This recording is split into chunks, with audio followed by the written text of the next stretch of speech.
How different is it going to be now that Aaron Rodgers is somewhere else? I wish he played one more year with Green Bay. Honestly, we went up there and we played a pretty good game, but they got away from us at the end, obviously, and they won. But their fans are really shitty. So, I wanted to go back up there and I wanted to play him and I wanted to beat them and I wanted him to be there so you can see it. But the fact that he's gone now, it's cool. I guess it's better for him not to be here, But yeah, man, I'm ready to take it over. I mean, it's a good time to be a Bears fan. I'm not even gonna lie.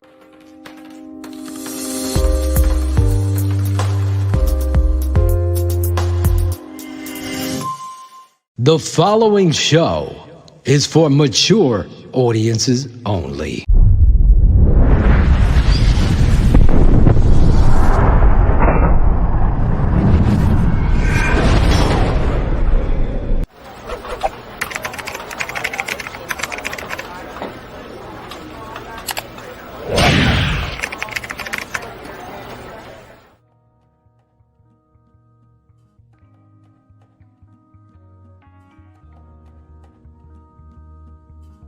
They have an opportunity. I think it says a lot that the Bears are taking this step, that they're taking these steps, that they've brought in Kevin Warren, that they've brought in Ryan Poles, and I think it's different. We have an opportunity, and we can wait and see. And I'm not a big, I'm a pessimist generally. I'm not an optimist. But with the Bears, I don't know, something gets inside me and I start to look up, I want them to be a winner. And if there's something, I'm not an X's and O's guy, but if there's something that I do know, it's leadership. And I know leadership when it counts on the battlefield. And you can see what the results are when you have bad leadership. You can see what the results are when you have good leadership. And I think with Ryan Poles and especially Kevin Warren coming in, that sends a message to players, it sends a message to coaches, to fans, that you now have you have football people in the building. His first punt that he took this offseason, he fucking bobbled it, the very first one, but then it didn't happen again after there. But they both pointed out Velus Jones. That's a great scenario. Much to the point that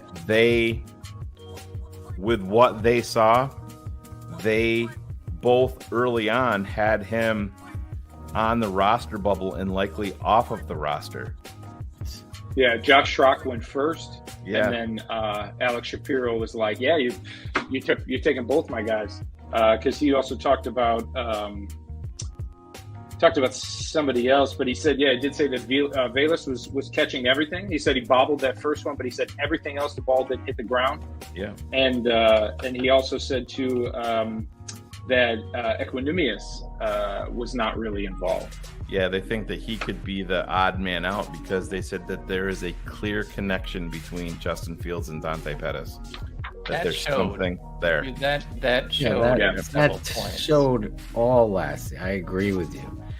Somebody who really wanted to get into all the contract details and really get into the X's and O's because I played, I was like Cars. I played a little bit in junior high, but I was a basketball player. I didn't play football. But what you bring from the network, it comes through. And like you said, you don't back down. It's just truth. And to finish up, essentially that point is that I wind up being a very well-informed Bears fan because of this. And it also goes to show when you have guests like for somebody like I think Brian Perez or Matt Waldman or David Kaplan, Adam Rank, and they come on, and it's not that you guys are running off the same script, but you see parallels in people who tend to see through the facade that the Bears organization tries to put up, or that these narratives that the mainstream media just keeps hammering that Justin Fields can't do this and Justin Fields can't do that, and the Bears aren't an ascending team and they're stuck with this, and DJ Moore isn't as good as everybody thinks he is, and it kills these narratives, and what I like is I'm shown. It's show me, don't tell me. And that's right. TTNL.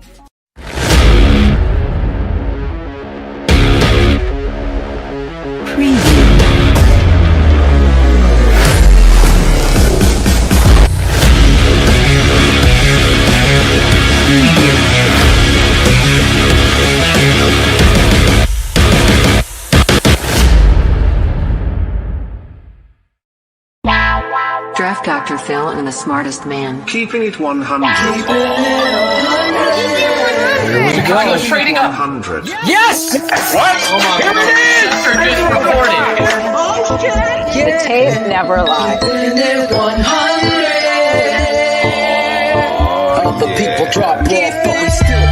You'll never know how good your football team's going to be until you play with maximum effort.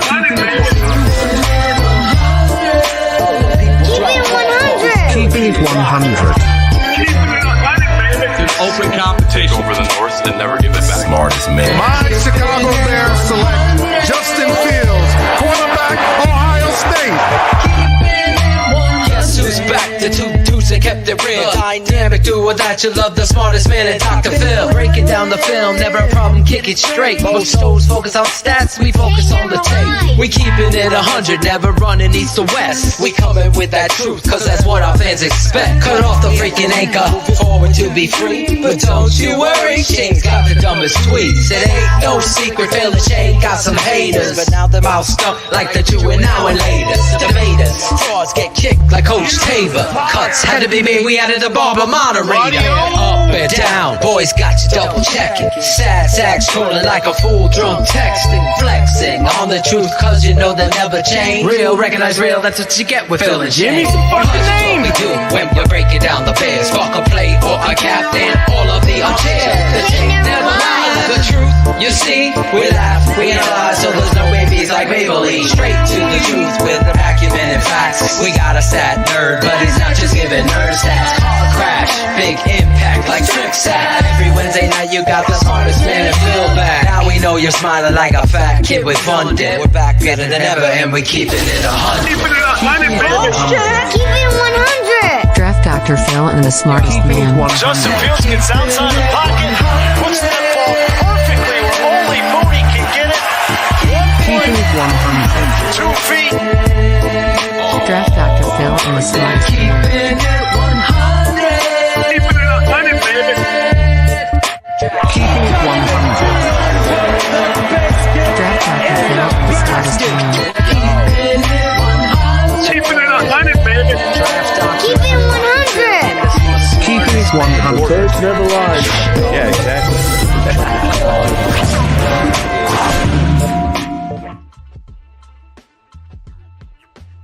This is Claudio the Barber, and this is TTNL's Keeping It 100. Nope! The best bear show on the planet, bar none. Listen, we got a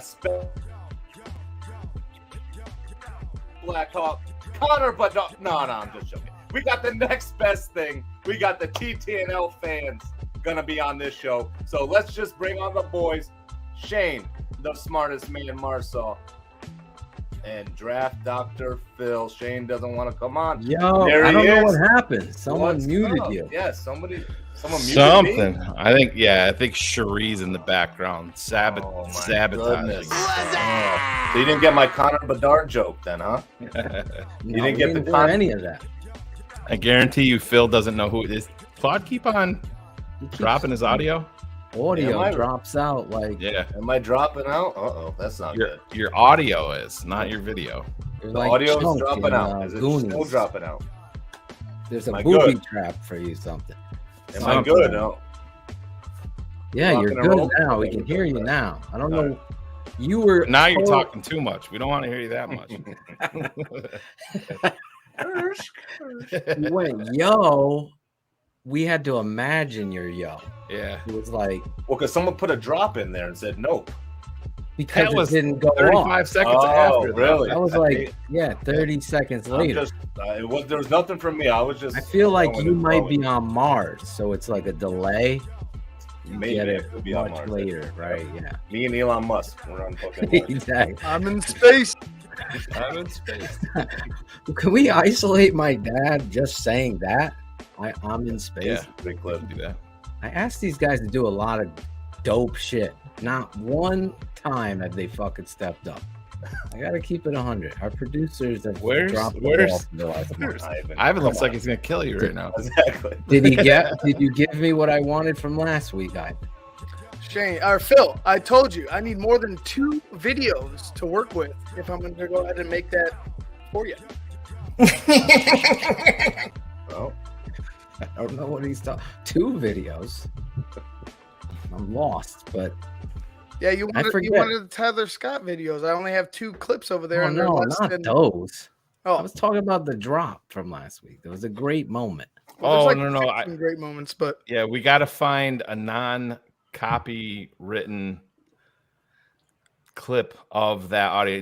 That was on me. I was ready to do it because yeah, he wanted to do it live on air, but the clip that we have is copy protected. We got to find one that's.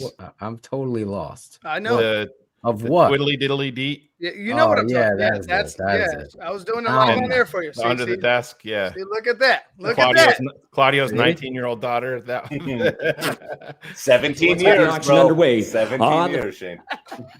Going to tell you shit in your hat and get the hell off the field. That's right, Coach. Literally.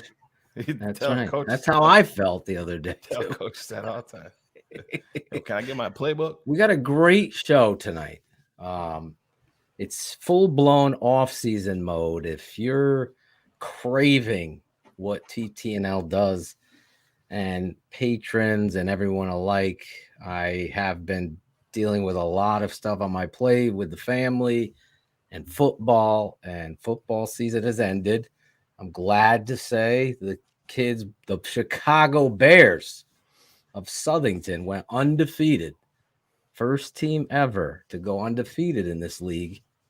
So we did it. The boys and gals of the Chicago Bears went undefeated. Now, hopefully, my energy of coaching could fly over to Coach Eberflus and them, but we'll see. But I was so proud of those kids if they're watching the mature show, or their parents are. Hey, there you go. Yep, I like it. Yeah, I was proud of them. I know Chris Zorich is proud of them too. So a lot of fun this spring. But if you're a patron that's about to pick up, me and my dad will be going live, breaking down 2 draft choices over the weekend. I don't know which day yet because I don't know if I'm going up to visit them to go to the beach on Saturday, and then we'll do the show Sunday. I go Sunday, it'll go Saturday. Little programming update. But tonight we got a bunch of patrons on the show, but a very special surprise guest for me personally. I wasn't in the green room enjoying all the spread like these guys were beforehand. I was making sausage and peppers for dinner for the family, Shane. I was full on chef mode. We got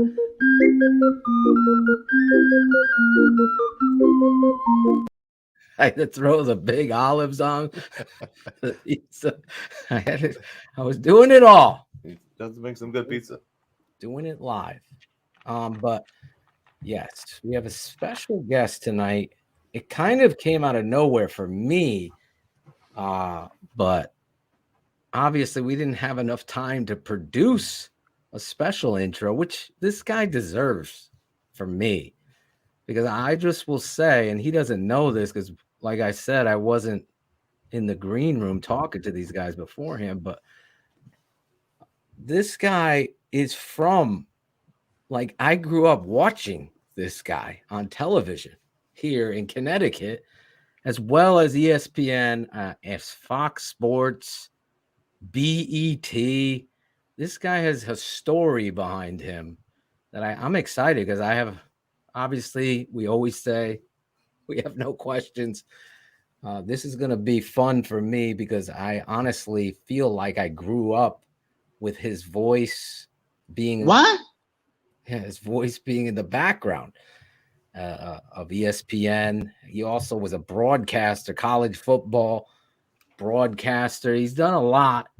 And this is my intro for him because TTNL usually does a great intro. So next time this guy comes back, we're going to make sure we have your intro tonight.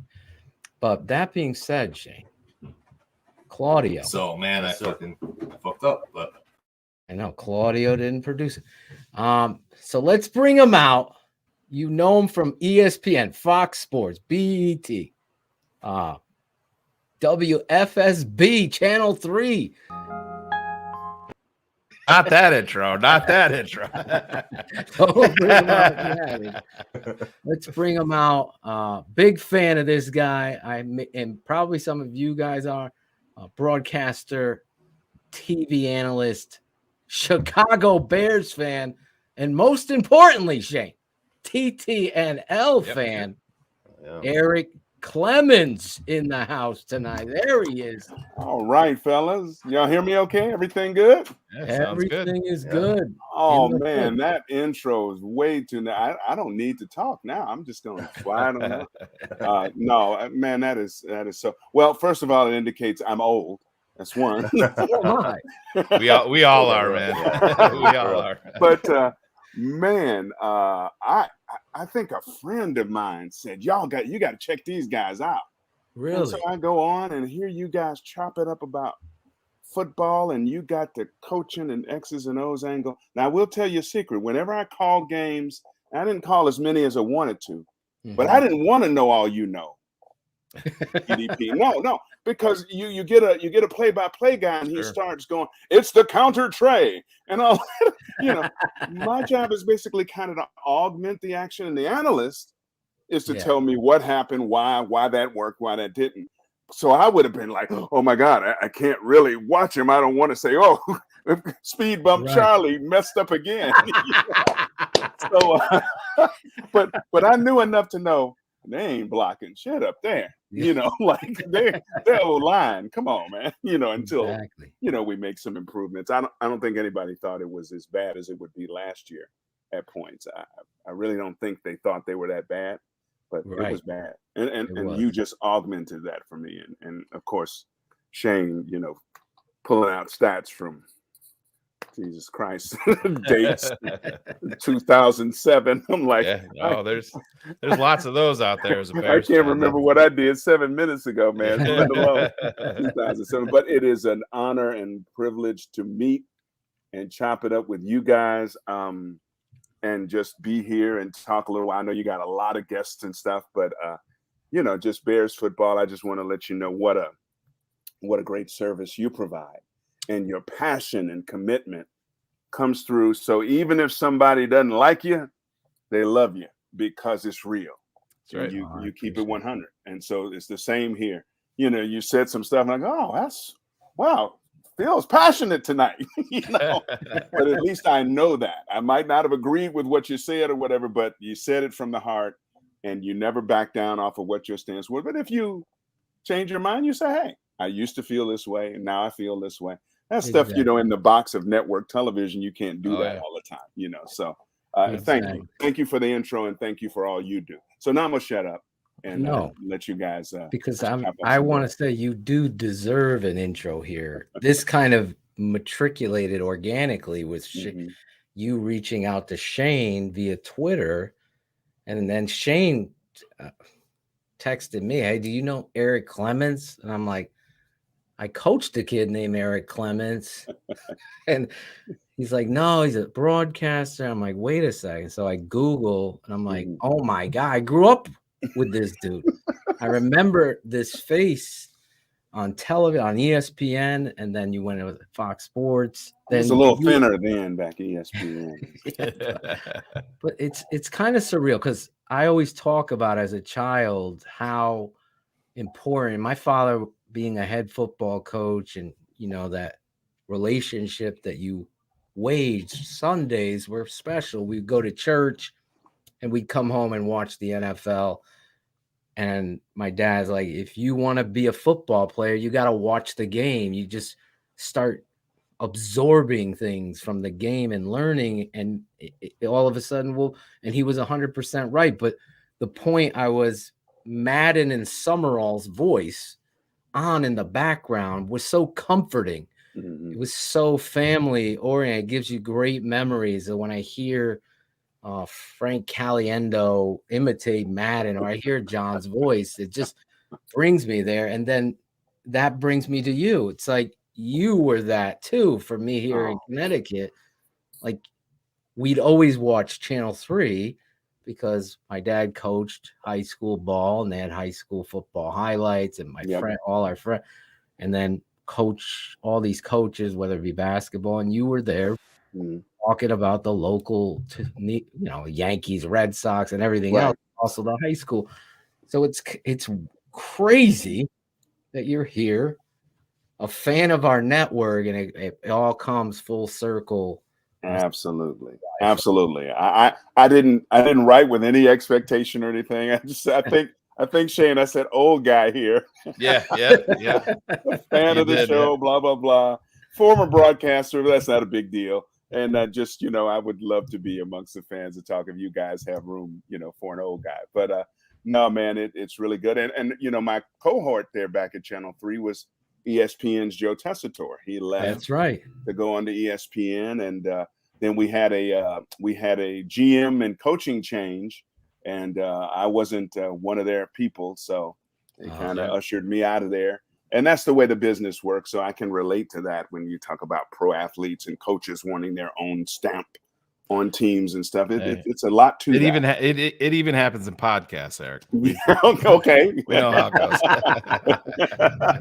That's how we got our start here at TTNL. Hey, man, let me tell you, I certainly, there's no need to do another Bears one, in my opinion. I would never even attempt to start it because, really, you got all you need here. And then there's other people who are a little lighter or they don't, delve into it. But X's with the O's and the way you guys bounce off each other, there's no real competition, in my opinion. Just not. We've said it to a lot of people. We got a lot of friends that do the same thing that we're doing, and they're like, "Yeah, we're gonna start our show." And we always say, "Well, what night are you gonna do?" And they're like, "We're thinking like Wednesday, maybe 8:00." And we're just like, "Yeah, that's a mistake. I'm not picking another night." No, and it's crazy, because you guys go on. Sometimes I miss the show. I'm doing other stuff, but when I come back and watch the replay, you typically go 2:55, 3 hours, and talk about all kinds of stuff, and just really chopping it up. And you love the Bears, you love football, you have the passion, and you can openly disagree on the air and still love each other at the end of the day. It's really 100%. Missing in a lot of relationships in present day America. I guess anybody in the world can dial you up, but present day America, it's not common. And so when I saw it, I was immediately drawn to it. Oh, these guys aren't two jerks that hate each other's guts. They love each other. They're like brothers. Yeah. But they're doing this show and they stay in their lanes. You don't hear Shane breaking down tape, but we can watch the tape and go, "Oh, that guy's not as good as everybody said he was," because of what you guys have pointed out on the tape. So I think it's a wonderful combination. I really do. And I'm always watching, not all the time live, but I definitely come back and go. And sometimes I go walking and I just have you guys playing in the earpiece, and I'm doing my walk every day, and it's just wonderful. It's really means a lot, those kind words. Yeah. Thank you, Eric. It means a lot coming from you too, as a professional, doing this for many years. I won't throw your years out there. Now you're on Connecticut Public. Well, actually, I left Connecticut to move out to California. But funny, you mentioned Southington, which is right next door to where I'm visiting. I'm in Bristol. You're in town? Yeah, my family, when I moved here to work at ESPN, I brought some family from Chicago with me because job markets and career opportunities were really thriving here. Yeah. They weren't doing much back home. So I said, listen, I'll put you up, get on your feet. I'll, help you get on your feet. And I've still got lots of family here that I brought from Chicago that I'm not looking for. How long are you going to be in town? I'm going to be in town probably until a few days after the July 4th holiday. So maybe we can grab a bite. That would be great, man. I would love to see you in person. And that would be You're wonderful. Right there. I mean, yeah, really. When you said Southington, I was like, oh, and I know my daughter grew up with the Southington softball coach, the champion. Oh, yeah. Davina Hernandez, who's the cousin of the great tight end who had the tragedy. But Davina's family, we were over each other's houses and stuff all the time. So it's really a small world. When you said that, I'm like, Southington. I didn't know he was in Southington. Shane, do you live in Connecticut as well? No, I'm in New York. I'm in northern New York. Yep, up in the Thousand Islands. Yep, area. Okay. I'm about an hour north of Syracuse. Okay. Okay. Because Joe Tessitore's family was from not Syracuse, but he was from Upper New York, near where you are as well. But I can't recall saw right now. Joe at a farm in Wallingford, Connecticut. I'm like, I know this voice. Yes. He looks at me. He's like, I think I know you. I go, Yeah. I think I know you. Are you Joe? Yeah. He's like, yeah, Joe Tessitore. I was like, oh, you do a Last good job. That was last time I saw him. He, I mean, when he was working with us and left, I've seen him a couple times in passing since, but he has always lived in Wallingford from all I remember. Him and Angelo. Obviously, obviously. And dude, when you talk about the New Haven pizza, I feel embarrassed because I've been here in Bristol all the time. I'm from Chicago. And we saw the Pepe signs and all that. And I said, oh man, honey, we got to make it out and grab a slice or something because I have not experienced this. I have not experienced this. And we stopped in Chicago beforehand and had a little deep dish, and it was underwhelming. So that really made me think of the Pepes then. So, Derek Clemens, a belated happy Thanksgiving to one and all. There he is. We will take in the sights of Park City, Utah, where the first day of World Cup skiing was held. But first, a reminder, we'll bring you the preseason NIT title game Friday night. I got a little more bass in the voice since those days. There you are. I honestly, I was talking with my wife at dinner, and one of my best friends, Jeff Crooms, is over the house tonight, and I was like, I'm going on with Eric Clemens. He's like, and I showed them all your picture, and they're like, oh my God, I remember watching him on TV. So you're a gem here in Connecticut. You're from Chicago. Born and raised, Southsider. Southside, big Chicago Bears fan. Big Chicago Bears fan. Started when probably I was about 10. I vaguely remember, I don't know whether it was games or seeing highlights because it gets vague when you start thinking over 50 years ago, but seeing Gale Sayers and seeing my father's reaction. And he and his friends were over and they just go, woo! Yeah. Look at that boy run. And you see him and you go, oh my God.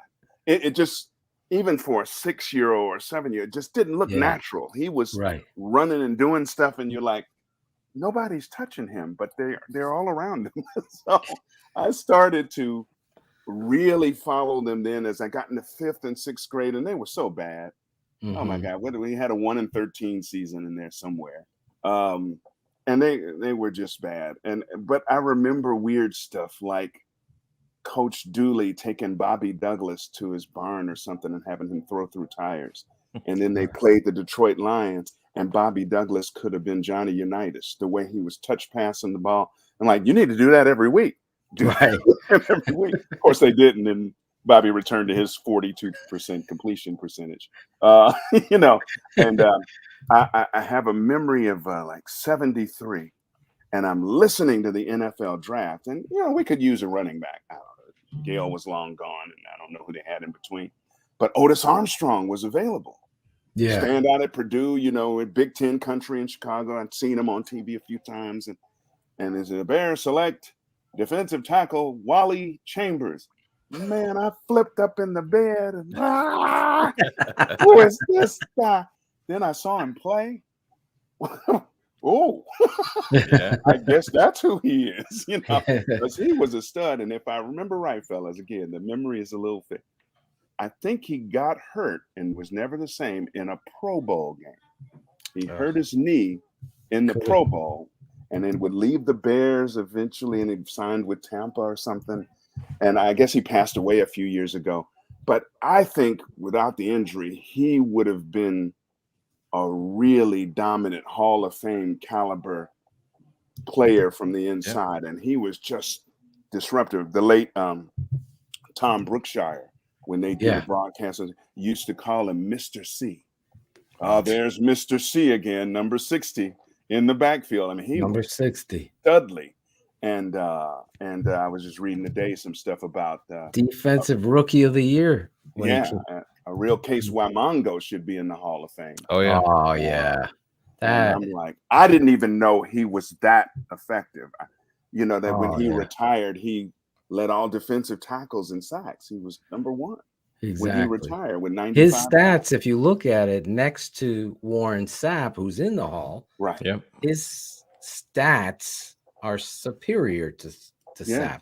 But again, and it was a great. I remember Sam Rutigliano talking about Steve McMichael when he was the coach, after he was the coach of the Browns, and he was like, "This guy was a cast-off, Yeah. thought of as a bouncer at a bar. Like he was just a bike bouncer, Yeah. and he really went to work on his craft and became a dominant football player." To the Yeah. point where you had to scheme when the Bears were running their 46 and it was a new thing.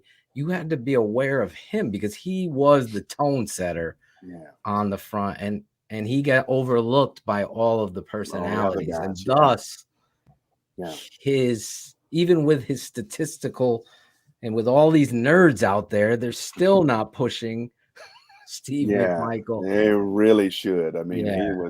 he was studly. And what do you think of Fensick? You think he's Hall of Fame worthy, or is that stretching it a little bit? I think that's stretching it. Yeah, you can do. There's nothing wrong with the Hall of Very Good. You know what I mean? That's a good I'd point. love to be a very good NFL football player. That's You true. know? Yeah. He doesn't seem to have a problem with it. I mean, every No. time I've seen Yeah. him on an interview or anything, he Yep. doesn't Very campaign to be in the intellectual, Hall. Absolutely. great football player. Yeah, he was. He Shane was said, very that's talented. perfectly. Yeah, and I think that's the trap that, you know, we as analysts and fans and you know, especially you can even talk about the draft with that. I think fans fall into that trap of if you're not a Hall of Famer, then you suck. And that's the True. furthest thing from the truth. You know, Very true. if people look at the NFL draft, if you're not a first round draft pick, you're no good and who cares? And there's different levels for everybody. And yeah, Fensick, I agree with Phil totally. He's not there for me, but that's fine. I definitely believe Devin Hester and Charles Peanut Tillman both should get to the Hall of Fame based on. Yeah, a lot of people are there with Lance. I'm stats not there and with Lance. I'll be honest. I'm performance. not there with Lance Briggs. No, I'm not definitely either. not there with Lance Briggs either. A lot of people get upset with that. I totally was with Brian Urlacher. Yep. Fighting for first ballot. I mean, I told it to his face. Mm-hmm. I believe that he did change the game based on being that athletic, that freakish size at Mike linebacker. Now we're going to see it again, right? With Tremaine Edmonds at 6'5" and being able to flow and move like that.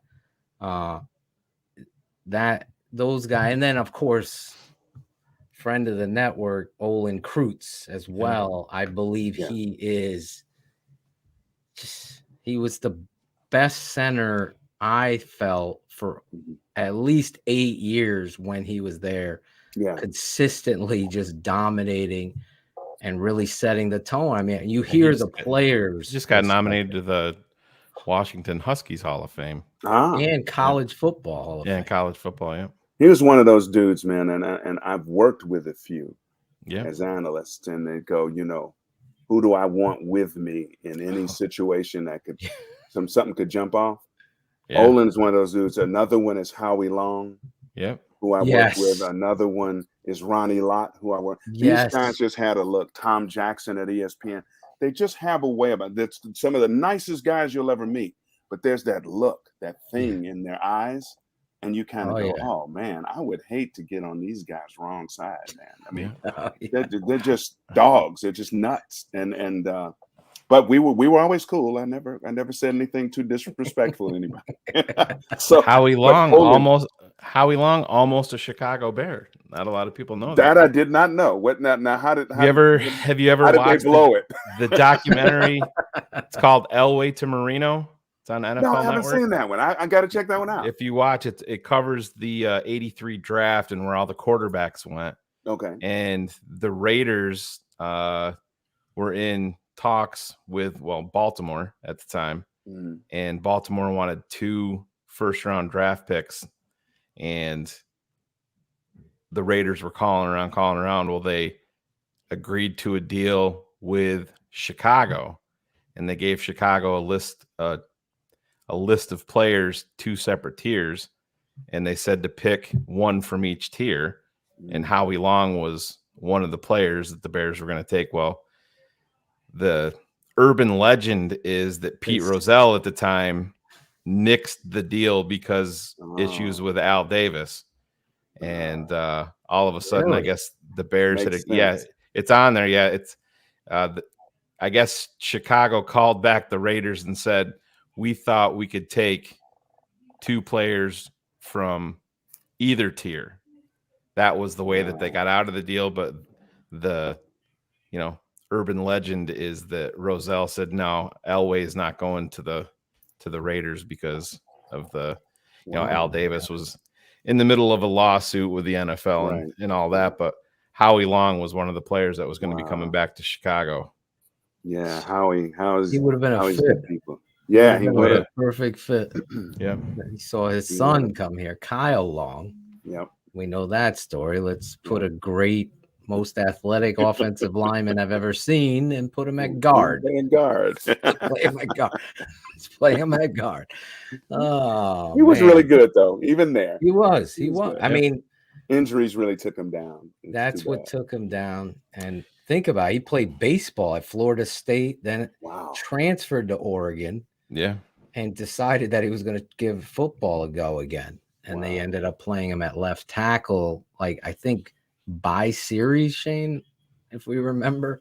Yeah. There was a lot of eyebrows raised when the Bears took him with the first pick because he had limited. I was one of them. I was not happy when it happened. But I remember working, I was usually a pre-game reporter. So they'd send me to an AFC game. That's right. And Howie, before we'd go on the air, when I was in the green room, so to speak, Howie would go, Eric, what's going on, man? I said, what's up, Howie? He said, listen, look around real quick. How many black people you see in the stands? I go, I'm in Buffalo, Howie. I see 6. Yeah. But I'd say, Howie, how's the family? And he'd say, Killer and Thriller are driving the wife nuts. Well, of course, Killer and Thriller were the 2 boys that grew into Chris and Kyle. Big, strong men and would become pretty good NFL players before injuries, took their toll on both of them. But I'm like going, wow, that's who he was talking about. He was talking about these 2. John, I think they have a podcast too, don't they? Yeah, they do. They do. Darn near everybody has a podcast nowadays. But no, this was pretty entertaining as well. So, would you guys give this up if ESPN came calling and wanted you to do your podcast for them for that's $1 million a year each? Phil and I have talked about that quite a bit. We've always felt like that there's to me, it always made sense, a forum like Sirius XM where they have all that openness that I don't understand why they don't have team specific shows, like what we do, because it would make sense. You could do, you could make it wide open. You don't have to worry about, the explicit they're probably content.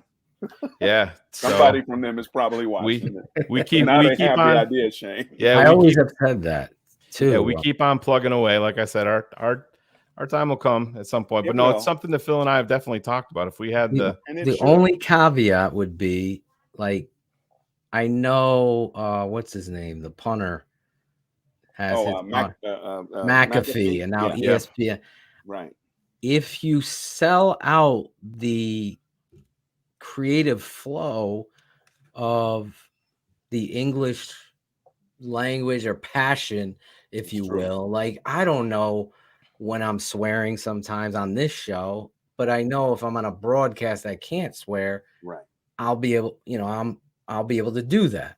And I just don't think if we could ever transition, if ESPN was going to be like, listen, we need you to not talk about this and not, then the authenticity is lost. And that's where some of this politics alleviates the creative flow, because there's never been a script. That's definitely the case. Exactly. On that level. When we were kind of in limbo and deciding what we wanted to do, because Phil and I, we knew the content wasn't going to be an issue for us, but it was the logistics to getting the content out there and seen. We didn't really know. And then we sat down with some different outlets and sat down with Shy City.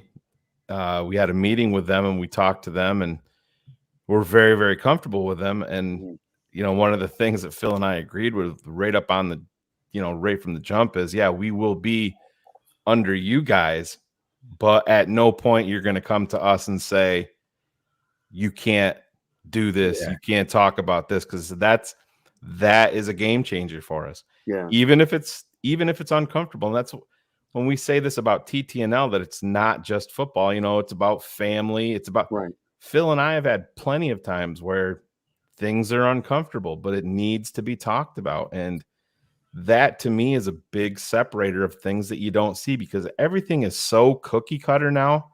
And it's just like, oh, let's create a controversy to get our clicks up. And that's the shit I have no respect for at all. 100%. What's this thing out now with the computer generated voice? If you see Hello, Bears AI. fans, you will be out of your seat with this news. What news? You haven't said anything. Yeah, exactly. It's and just I'm a lot of watching and I'm this. going, is this a computer? Get out of here, man. Yeah. Stop. There's a lot of this chat GBT and AI technology. Yeah. And then there's salesmen selling this stuff to people. Like, do you want to make a lot of money on YouTube? Right. You could just type in this and not even show your face. I've seen it pop up on my Instagram like 20 times. So obviously there's some sort of market that people are trying to make money on. And I see it now. I see a lot of people who think they know how to break down tape and think they could teach it, but they don't know. So it's like surface level, or, you know, or they listen to you and then copy what you say. I'll let you say that, because people get, but Shane and not Shane, and fans will be like clipping things and showing me. I'm like, oh my God, you just straight up stole that from me. But that's I learned a long time ago to stay in my lane, man. You're obviously a coach. You obviously know something about every position, and it's obvious. It's like, I can't fake that. So don't try. I wouldn't even try. Yo, Phil, what are they doing here? You know, I'm in the press box in New Orleans when John Forcade's over here. They're playing a playoff game against the Eagles. They blow up a receiver doing one play. I said, Forcade, how do we counter that?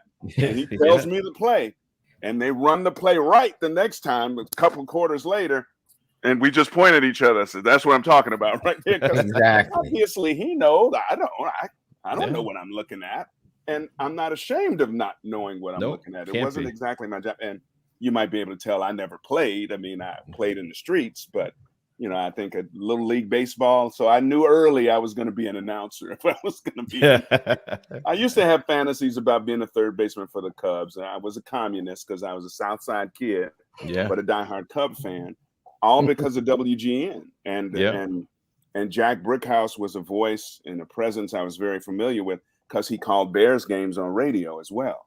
And so that comforting voice, as you talked about earlier, Phil, was something, and I just fell in love with the Cubs and two of my favorite players all time, Billy Williams, who I know to this day, Ernie Banks, rest his soul. God bless. And I just loved him. But I loved going to Comiskey Park because it was so welcoming, and it was only a few miles away from my house. So I liked the White Sox, but I just didn't love them like I love the Cubs. It's one of those things. I respect Chicago fans. Listen, I'm in New England country. Eric, God bless you. God bless you for being a Cubs fan. Don't worry about what anybody says about the White Sox.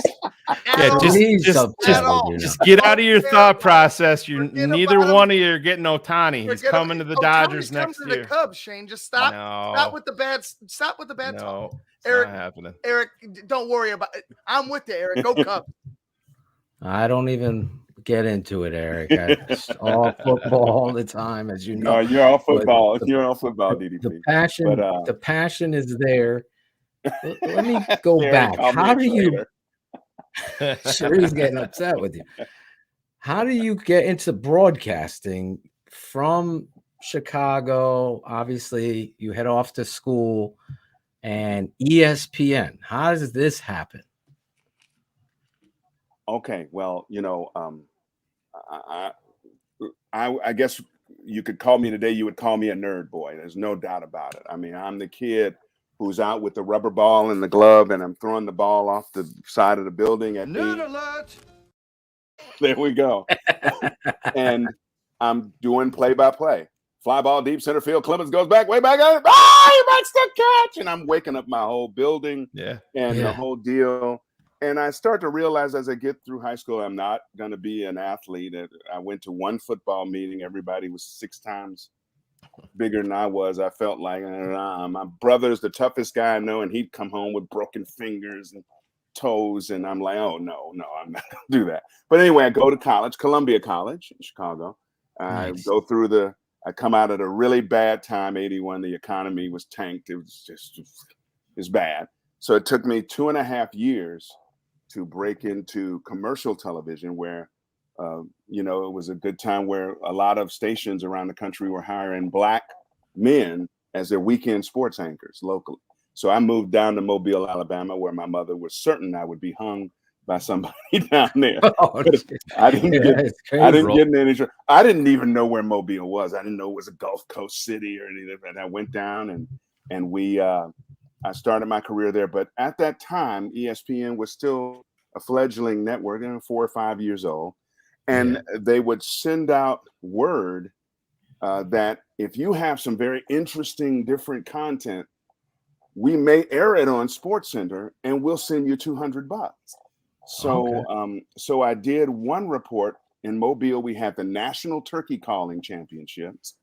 And I did a report on this. It's unusual enough. And people are actually there calling turkeys and somebody's judging it. And another time I did a report on this women's softball team that had won 52 games in a row or something crazy.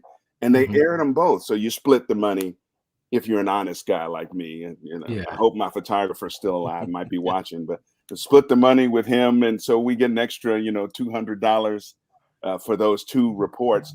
Next thing I know, somebody's on the phone. And they said, we'd like to bring you here to be one of our SportsCenter people.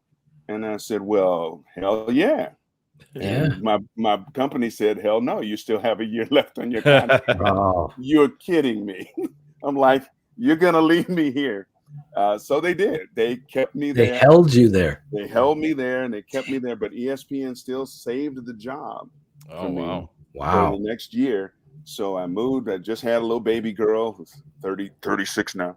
Just had a little baby girl and drove up from Mobile all the way up to Bristol and started my career at ESPN.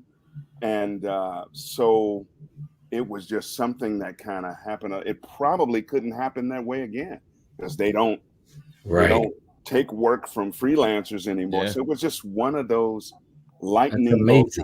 I'm there working early. The phone rings and I pick up the phone.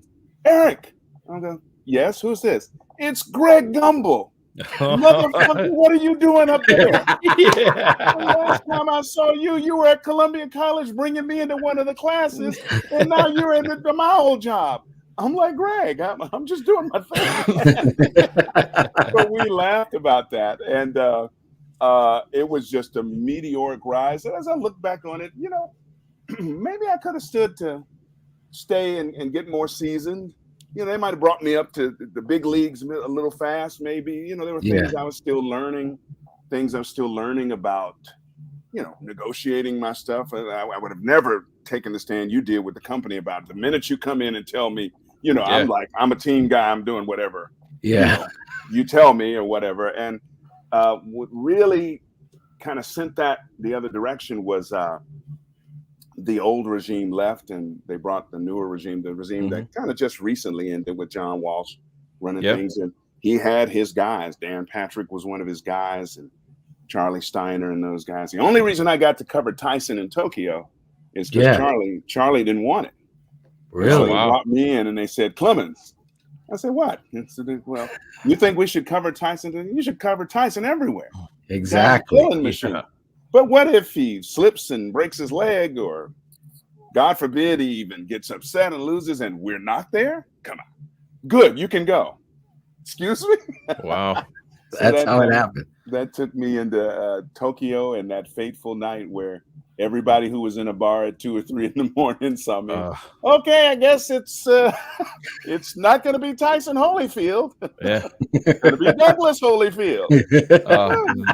Those were the days when heavyweight boxing. I mean, it was an It was absolute great. event. It was an event. Oh my man. God! Just Tyson alone was an event. Met Donald Trump several times. Yeah, my one good friend growing up had one of those satellite dishes that was 12 feet by 12 feet in the backyard. Yeah. It looked like ESPN. Yeah, and that's how you, exactly. That's how you get all the fights. But oh man, any Tyson fight, all of our buddies would go to my friend Rob's house for those fights. And I can remember the Tyson Douglas fight. I was a huge Tyson fan at the time, and I was just like, this can't be because I remember they had wasn't there a discrepancy in one of the when they're counting like the standing at 8 count or something like that. It was down the first time, and they tried to make somebody listen.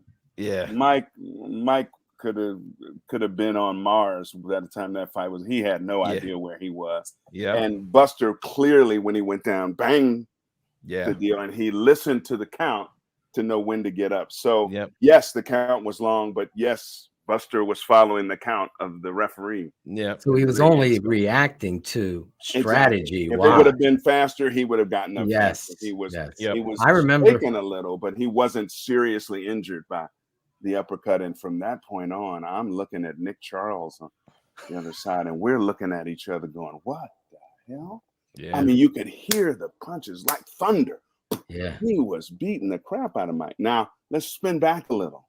I almost got in trouble because I said in one of my reports, because remember now, Buster's mother's just died.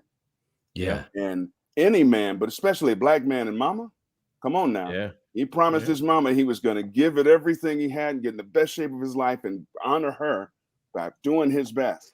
I'm looking at him. He's sweating in his suit. I'm going to do it. I'm going to get it all I got. I promised my mom. I'm like, oh boy. And then you see Tyson, he's flabby as I am. I'm like, he's not interested. Nobody in his crew is interested. He's flabby. And I'm going, well, if anybody, in one of my reports, if anybody has the ability to give Mike problems, I said, Buster has the size at 6'4" and 235 and the reach to keep Tyson at bay and maybe give him some problems in this fight. And the phone rings, and it's my boss. Oh, jeez. I fell out of my chair when you said that. What are you talking about? I went, huh? I said, wait, did you send me here on the ground looking with my own eyes? Well, I'm just telling you what I'm seeing. Yeah. I'm not trying to create controversy or become bigger than this. I don't expect Mike Tyson to lose. Let me tell you, though, what I knew. I wish I could have found a bookie. Yeah, exactly. And put a couple hundred on Buster just for, They only had iPhones back then, right? They had those big brick phones back then. But I'm like, dude, he just doesn't look right, and everybody's telling him yes, and he's not being held accountable. Right. And he knows he's not being held accountable, but screw it. I'd heard all kinds of stuff, like he was screwing all the staff at the hotel, and yes, they were, and all his boys are there, and they're making their flight arrangements for within an hour or two after the fight because they just know. Eric, didn't he come in like a full mink, like a white mink, like a white coat when he landed? And it was something like that. It was him and Tyler were all white, and it was a party from the jump. Yeah, they did not take Buster seriously, and Buster hadn't done a whole lot to be taken seriously. So I get it, but when you're really devoted to your craft, it's just you just go about your business, and he wasn't doing that. And I'll say very openly, he never really. I got the feeling that he never really liked me. No, oh, really? No, I think that he thought I was the antithesis of an African American. I think he didn't think I was black enough. I got you. But we're both from the hood. I just wasn't a thug. I mean, my mother father would have killed me. What? Yeah. You robbed somebody? But he grew up totally different. But I remember I remember after a sparring session, all of his boys were in the ring, and we started talking about stuff. And I said, "Shoot, I know Mike doesn't really, care a whole lot about me, but, I said, shoot, Mike probably don't even think I can dance." And they all fell out laughing. And if I may say so myself, I was a very good dancer and still There am. you I go. can move. Yes. I'm a black dude for some of the stereotypes, but I Eric, watch a good hockey. you got room behind that chair you're sitting at to prove it. Right. My guy. Hold on, let's put on a beat for him. I can watch a hockey game and know what's going on. But that doesn't take my black card. Mike didn't think do I hear music? Yeah.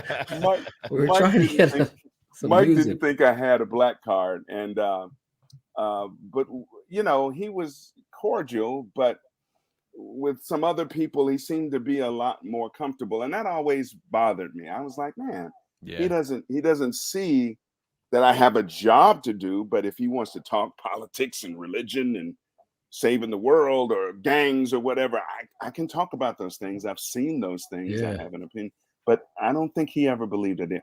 I do enjoy that I see him now on podcasts and things, and he seems like a lot happier guy than he was. And he was under tremendous pressure and all these hangers on and all these millions, and he knew he really couldn't really trust any of them, but there they were, and they were all he had. And it was just bad. So I'm really happy to see him, at least on the surface, seem to be happily married, doing well, and rebuilding the money that he lost an awful lot of it. But, Smoke weed every day. That's also making Mike happy there. And so he has his own marijuana distribution. Oh, he's making business. Didn't he come out and say Broadway that he smokes about 40,000 of his own product every month? He's not afraid to say that. Yeah, he's definitely a straightforward kind of guy, and as Howard Cosell used to say, Mike's uneducated. Yeah, but he's very intelligent, and that's exactly what it was. I mean, he's not a real educated guy, but he knows his boxing history and he knows the craft. He'd probably be a great trainer for somebody if they could get him to sit still long enough to do it. But the baddest motherfucker in sports for a pretty good run. Oh, yeah. I mean, he was a machine. It was over when he was. I always remember him. Right, that bell would ring and he'd put him up and he'd bite his gloves, and you're like, it's done. Dude, it's done. It's like, he ever knocked Douglas out, and you were at that fight. I think I can't. What year was that?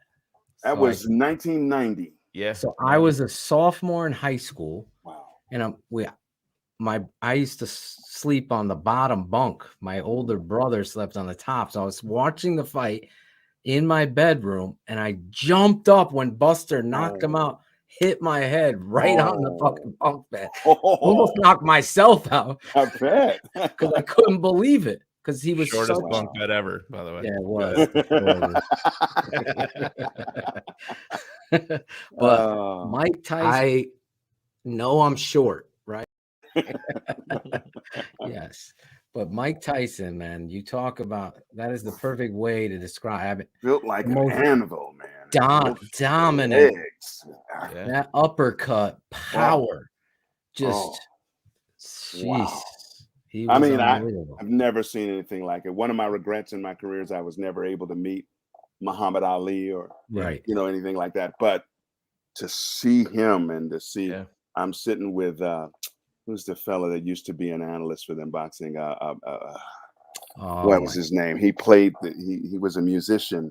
Bornstein? No, not Bornstein. He was the president. But Al Bernstein, maybe he was an analyst. And we're at the Spinks fight, the Tyson Spinks fight.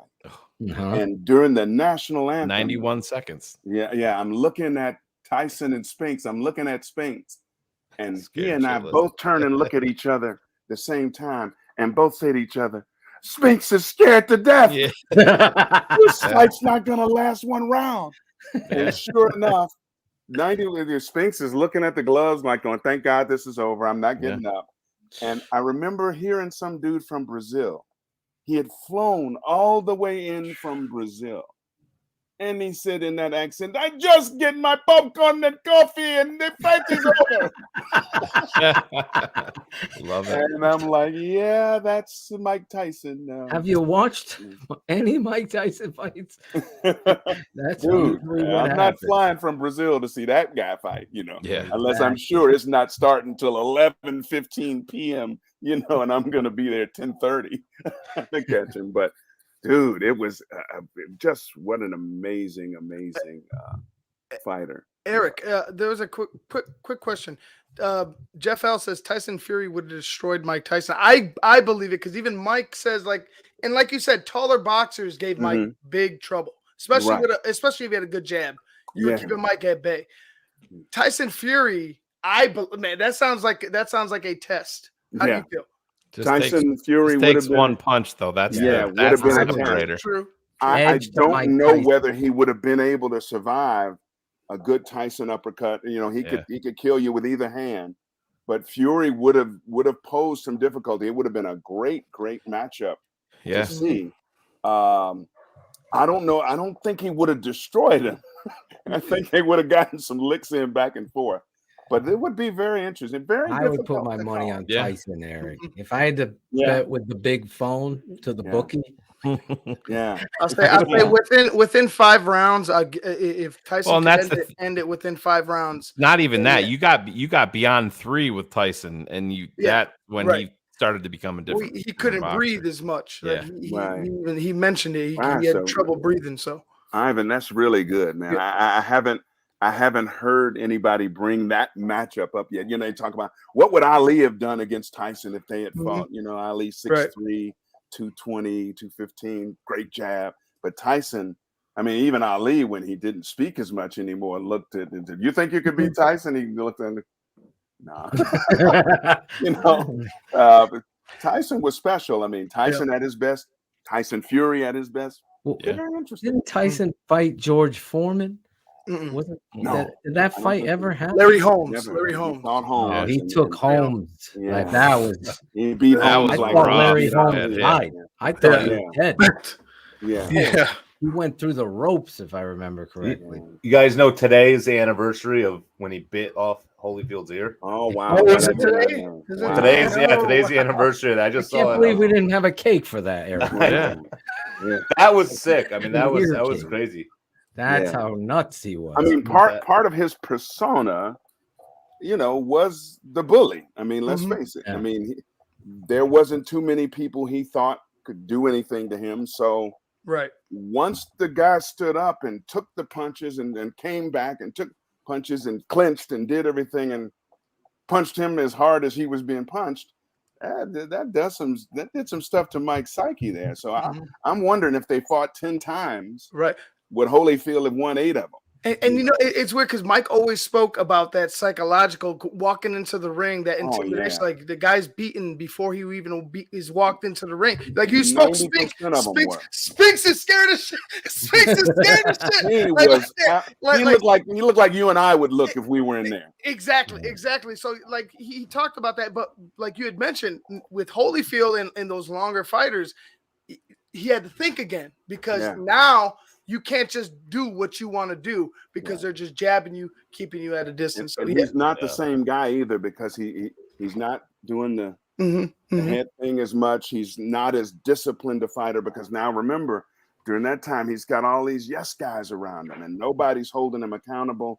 Nobody's making him do anything. They're just jumping whenever he says jump. This is why I believe, context is key. And I love the Tyson quote that someone put up there where he said everyone has a plan until they get hit in the fucking mouth. In the face. Sounds like something Mike was saying. And my father would say that same quote, just not like Mike did it in a different way. But Mike, if you're doing these comps, recency bias plays a role in it. So young Mike Tyson, if you look at him and he's starting to get his feet wet professionally, he became so good at what he was doing in there. There it is. You're lasting like 38 seconds with this guy. His punch Yeah. power, I don't think we'll ever see it again. That short area burst. I mean, he would break. I just think he got to. I think he got to a point where a lot of his. I think he got to a point where a lot of his opponents were defeated before the bell even. Happened. You know what I mean? It's just If I could like that, like you got and Eric had mentioned it, the way he had grown up. Yeah. If you could live that type of life, and then you get brought up to see somebody sees something in you, and then brings you up, and you're pretty much like you've been pretty much raising yourself for a long time, and even when you get brought to this camp, like you're at 13 years old, you're being trained like a grown man at that point. Like you're being raised like as like you're in the military. Like that's how pretty much Customato was running his camp. And Mike Tyson was just like Eric mentioned, every night like watching old clips, old films. Jack Dempsey. He's such an historian of boxing. Yes, he's such an historian of boxing. It's crazy. If you guys haven't seen it, on Hulu, there's a show, Mike. It's about Mike Tyson. It's a guy plays it. Right? No, I think it's a miniseries. It's a miniseries. Yeah, if you haven't seen it, I mean, you gotta see ludicrous. it. It's ludicrous. The guy did a good job about him. Yeah, that guy, he just hits like a fucking mule. I just can't, Wow. I'm just trying to be respectful, guys. Dan Patrick put me on his radio show once as Mike Tyson, and we got away with it once. And he wanted to do it again. I said, dude, I don't have the pitch. I got a little bit too much. He insisted that I do it, and we got in trouble. He got in trouble at his radio station in Atlanta. But Mike never heard me do it, so let's not even go there. No, now he is. Hopefully, we can get him on the show with you. That would be great. This relationship now that he's older and more wise. I would love to. I would love the opportunity to see him again and look him in the eye and talk to him. And to say, I might be able to make this happen because my former teammate at Hofstra, for real, is very close and business partner on the marijuana end. We've had Hervik, Dr. Damas on, and I know he's close with Mike. Maybe we can do a Clemens Tyson. There you go. TTNL. That would be We're great. talking boxing tonight. That's why we have no. We got way off the there, which is why I love this show. We can go in there. Hey, Mike, we had this guy Eric on a couple months ago. He was talking shit about you. I'll be right back in the green room. Take over. See you guys. Mike, how many of the 85 Bears did you party with? Yeah. Let me tell you something, man. I met his then wife, Robin Givens, and she looked more scared than Spinks did. And I'm like, no, my fiance is up in the room, man. Okay. I ain't even looking twice at. I don't care how nice looking she was. No. I don't want Mike Tyson chasing me down, man. So, no, it was fun. I covered a few of his fights. I covered Spinks. I covered, of course, when he fought Bruno in Vegas, and maybe there was one more in between there. And then we went to Tokyo, and then after he lost that one, it was all bets off. And then, of course, Buster comes to the next fight with Holyfield and weighs in at 246 or something. Yeah. And I'm like, what? This is nuts. Buster got a video game out of that because I remember having a Sega Genesis Buster Douglas video game out of that. Yeah, it was. God bless him. God bless him. But it was a one and done because Buster was like. And it just tells you how, I mean, no disrespect to anybody, but it's kind of easy to sit in the analyst chair and say what a guy didn't do or what he should do. If somebody drops, $40 million in your lap, yeah, you got to be a pretty disciplined dude to keep the same mentality over what you're doing. Like I just learned a little while ago, and I met Larry too. He was on his way down with the back injuries and everything, Larry Bird. Yeah. But he didn't spend a penny. Right. He just kept all his money, and people would be coming up to him, Larry, I got a gambling debt. Well, you better go somewhere else. Yeah. I'm not giving it to you. And he was just cool like that. He was just always focused and being himself, and that's not real easy. Because I tell you what, if I'm coming out of college and some TV network offered me $300,000 to do something, I probably, oh, I'm a little late. Don't worry about it. Yeah. Oh, I didn't quite read the paper this morning. I haven't kept up on that story. You know, I probably would be relaxed a little bit too. So it's why a lot of them don't do so well once they sign that big contract. It's just that we talk about it here in football, and there's some. You brought up Speed Bump Charlie, the Walrus over there. When he got paid, we saw the depletion. And the narrative was, well, he's a 7th round pick, Phil. He's there all the time. He's available. He hasn't missed a game. Why are you so hard? I go, let's watch the tape for a little bit. Yeah. And that's the story there. I know a lot of people put that like the spacewalk on. Is he still with the Commanders? He's with the Commanders, yeah. He's still, they actually signed him to a longer term deal, and good for him. I'm not gonna kill a guy for making money, and I always said this, Charles he's an NFL player, a hell of a lot of talent. He just didn't have the tenacity and toughness to play for the Chicago Bears, and he became a liability that was evident each and every week. And that's that story. And that's really where the TTNL flag for a lot of fans started for them when they found the network and me at the old network breaking down Charles Leno, despite the boss getting upset. Like, you can't do that. You can't. I go, I'm going to tell the fucking truth. That's it. This is the story. If I say, well, he's coach of the year, I go, he's awful. The first time I saw Phil was that Broncos Bears game. It was a Bears win, but he was pointing out Charles Leno, and there was a safety for the Broncos. He was coming down, and he just laid Charles Leno the fuck out. And from then on, it happened twice that game. Yes. And I was from that point on, I was hooked. I'll tell you what sold me there was what told me on, because I thought, man, Phil is coming down hard on Coach Nagy, right?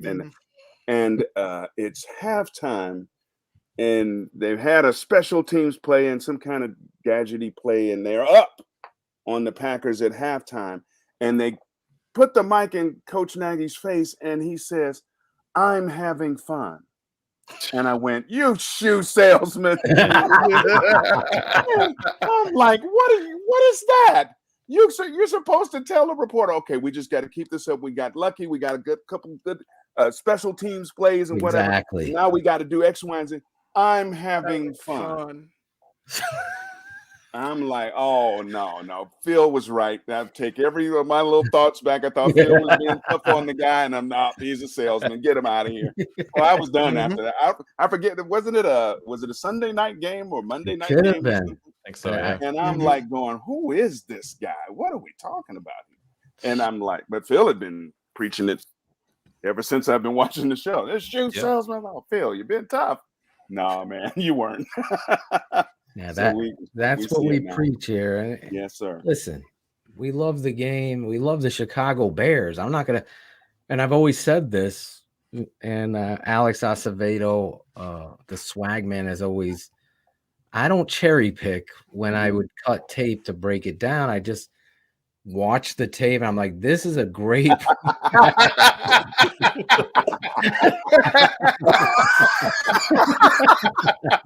don't think that smile would be on my face. It looks like you dodged that one. I think I beat him once or twice, but man, I would always get knocked out. He flashed a little and go, woo, woo. It was over, man. You're just tuning in. We have the great former ESPN broadcaster, voice at ESPN Sports Center, as well as BET, Fox Sports, WFSB. You were in Mobile, Alabama. WLA down there. You've been in LA. That's right. What was I didn't live in LA. When I was, Fox Sports, Fox NFL Sunday, of course, was based out of there. but I was sent to various stadiums around, and usually the cold ones, and and worked with JB and Terry and all those guys on the pregame show, and then they called me as what they called a 17 play-by-play guy. So basically, there's several weeks during the season. I don't know if it's that way anymore with all of switching around the networks doing stuff, but they would always have extra games for several weeks in the year, and I was the guy who called the extra game. It was usually a pretty bad game, but I was able to see Barry Sanders, and it's the Lions against the Buccaneers. There's 3 wins between them, but we got Barry Sanders. So I got all the games like that. I never called the good games, but every now and then, if Pam Oliver wasn't around, I would get the Madden crew, Summerall and Madden. Oh, wow. And dude, talk about a green room. And they're meeting. We did a Cowboys-Eagles game once, and they're in Philadelphia. And they go, what's the famous bookbinders? Is that what it's called in Philadelphia? Well, anyway, we got 2-inch thick steaks and crab, and this is Friday. This isn't even, and it's Madden, and hey, Clemens, hey, come over here, come on. What do you think of this guy? You got to pass the coach litmus test. But one thing we knew about Madden, he hated sideline reporters. So it was like a weekend off. You just prayed that nobody got seriously hurt, so they wouldn't come to you. You just stand there and hold the microphone, because he wasn't coming down to you. What we got here is this guy is going to do this. He's going to pull it. He's going to pull around. Boom. Talk that into that. Right. And then Eric interview a couple of guys after the game and throw it back to the studio. Okay. Well, that would be my job, but man, Eric, what's the temperature down in the field? It's about below zero wind chill. All right. And then Matt, is the turducken done yet, Eric? Man, I tell you, Howie would get me, especially when we were in places like Green Bay. And Eric, how many blacks you see in Green Bay? On the field or in the stands? In the stands, in the stands. None right now. What's the temperature? 10 degrees? Probably won't see any either. That's all right. You're lucky you got me here. But it was a blast, man. It was a blast. Well, it's a blast having you on with us tonight. Honor, you deserve your own show coming back with us. You know what I'm saying? This kind of organically came together. Yeah. I'm so humbled that you're a fan of me and Shane here in TTNL and your kind words. We're going to have you stay with us as we bring a roundtable discussion on the Chicago Bears tonight. We do have, obviously, stories of boxing and broad. I have so many more questions with Eric. That's what June in the NFL is for. There you go. Content. Yeah. You have amazing. No, we have to have you back and build this relationship. Man, I would have love to bring you to New Haven for pizza this week. Man, tell me about it. I'm ashamed, man. I live here. Yes, since 1987 and left on and off. Been to New Haven numerous times. Heard about the pizza, but never found the opportunity to get in until I've heard you guys talk about it. I'm going like, well, wait a minute. Let me, as a native Chicagoan, but most of my time in Chicago, I didn't even think I liked pizza. So that's another story. Yeah. But I love it now. But I didn't. Do you prefer like I'm a tavern style guy? Do you prefer like deep dish is okay to you, right? Like I mean, deep dish is okay. It's an occasional type of piece, but right? it feels more like a big dinner, like a piece of pie. Yeah. And I know pizza means pie. If it's there, I'll eat it. But I don't ever see myself going out of my way to be like, oh, I gotta get it. And DDP knows in Connecticut, I mean, there's pizza joints on every other corner wherever you are, and family businesses and stuff. And there's some great regular pizza around here. So so I don't miss the deep dish or anything like, oh God, deep dish, no, it's nothing like that. So, but I hear you guys, people debate it with you, and I find it very interesting. So I gotta try to slide my way into a slice of Pepe's or something. I will definitely make sure it happens if we can. Shane will give you my cell number. Okay, you're on Twitter, and then you can just reach out to me, and I will. Well, definitely. I'm right here in Southington. Like, Yeah, 10 man, minutes right away next from- door, and I got plenty of family right here in the Bristol area, and I'm out in California in the Oakland, Is that San where you stay Francisco now? area. Yeah, Cali? I actually live with my oldest daughter, Oh, who nice. has my first and maybe my only grandchild, who's going to be 3. Oh, So, congratulations. and me and the granddaughter are just chilling out, having fun, and watching her grow up, and that is a blessing that I can't compare to too many things, especially when she asks for me. She calls me Babu, which is an East Indian and African term for granddad. She doesn't know that yet, but she calls Babu. Where's Babu? Hey, baby, I'm right here. So man, I never thought I'd see the day where my daughter had a daughter, and it's just crazy. I like my sausage, spinach, and feta. Okay, Joseph. He likes that. Let's bring out one of our next guests, Shane. This guy has an interesting story reading his novel that he sent us. I don't know how this all works, so he's gonna have to come and explain.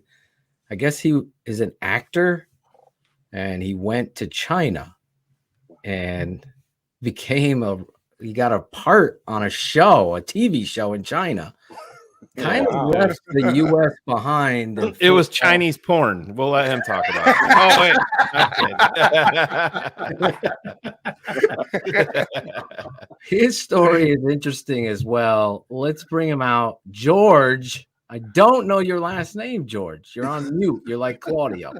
Can you give us a yell? There he is. Go. What's up, guys? What's up, George? What's up, George? Cool, man, to be on the show with you guys. My last name is Tronsrue. Try that one 10 times. Not difficult at all, George. East Indian for grandmother. I don't. It's actually a made-up Norwegian word. Wow. It's actually my great-great-grandfather changed it from Olsen to Tronsrue because there were too many fucking Lars Olsens in this little Iowa town that they were living in, and they were mixing up the mail. Oh, so wow. my great-great-grandfather, Lars, was like, fuck, what are we going to do? And he's like, oh, yeah, we lived on that plot of land in Norway called Tronserud, T-R-O-N-E-S, or Tronserud, T-R-O-N-S-E-R-U-D. And he was like, we shouldn't have rude in our name as Americans in English. So they took out the D, threw the E from the middle to the end, and made Tronsrue. Wow. Totally made up fucking What a word. story. It's an American That's story. great. Lionel Richie's song. It's an American story. Yeah, I worked as an actor in China. That's actually where I was when I first discovered you guys, because I really first got into the Bears in 2017 when they drafted Trubisky, and I had already been back to the U.S., so I was kind of reintegrating from working in China for so many years. And I did a lot of shows in China. No porn, unfortunately. They don't do a lot of porn in China. At least, man, that's some serious black market shit in China. Oh yeah. They fucking block porn and they block YouTube. So I found you guys with a VPN because I think it was the early breakdowns. Did you guys do tape breakdowns in 2017? Yes. Yeah, that was they all were It's since been deleted, but by somebody. Were you there when they were welding you guys in? Were you there? Were you there during the lockdowns when they were welding people? No. You weren't there? Okay. No, the last time I was in China was in 2018. So I came back full time to LA right after right before the pandemic. Because they got a little crazy.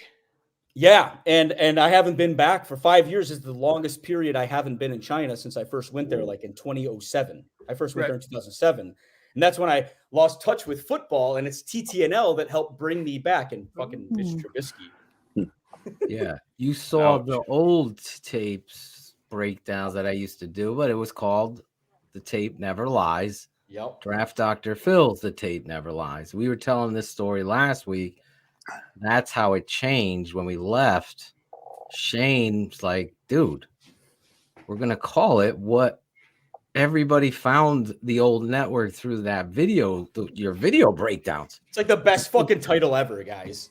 It's the best fucking title. Well, it was my father who said it I remember it like I was in 8th grade and it was transitioning to 9th and we're talking And he's like, he's talking to the freshmen that are coming in from 8th grade. And he said to them, like, listen, you're going to teach you the fundamentals. And he's going on and then if you're out there on the field and we see you not hustling, then there's going to be an issue because we're going to hustle on this football team.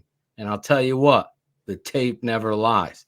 And I always held on to that because he would say, we'll see it on the tape.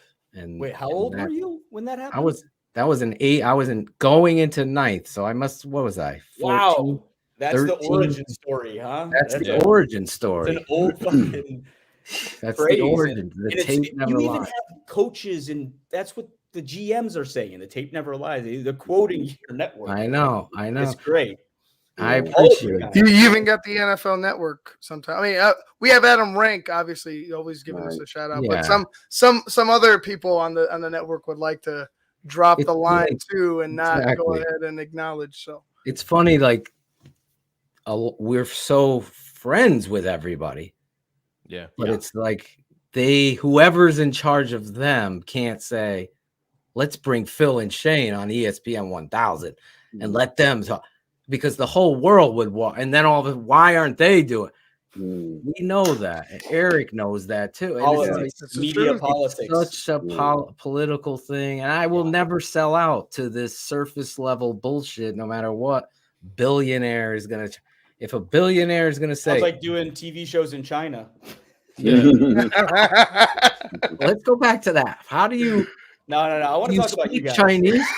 You speak I speak Chinese. Okay, so Mandarin. 熊队加油！熊队加油！熊队加油！ That's Go Bears. Go Bears. Oh, really? Wow. There you go. How would you say is the the tape Bears never and lied? Jayo is Well, I got George's DM. How hard was it? How hard was 视 it? 频永远骗不了你。 Was that? 视频毫无谎言。That's even better. 视频。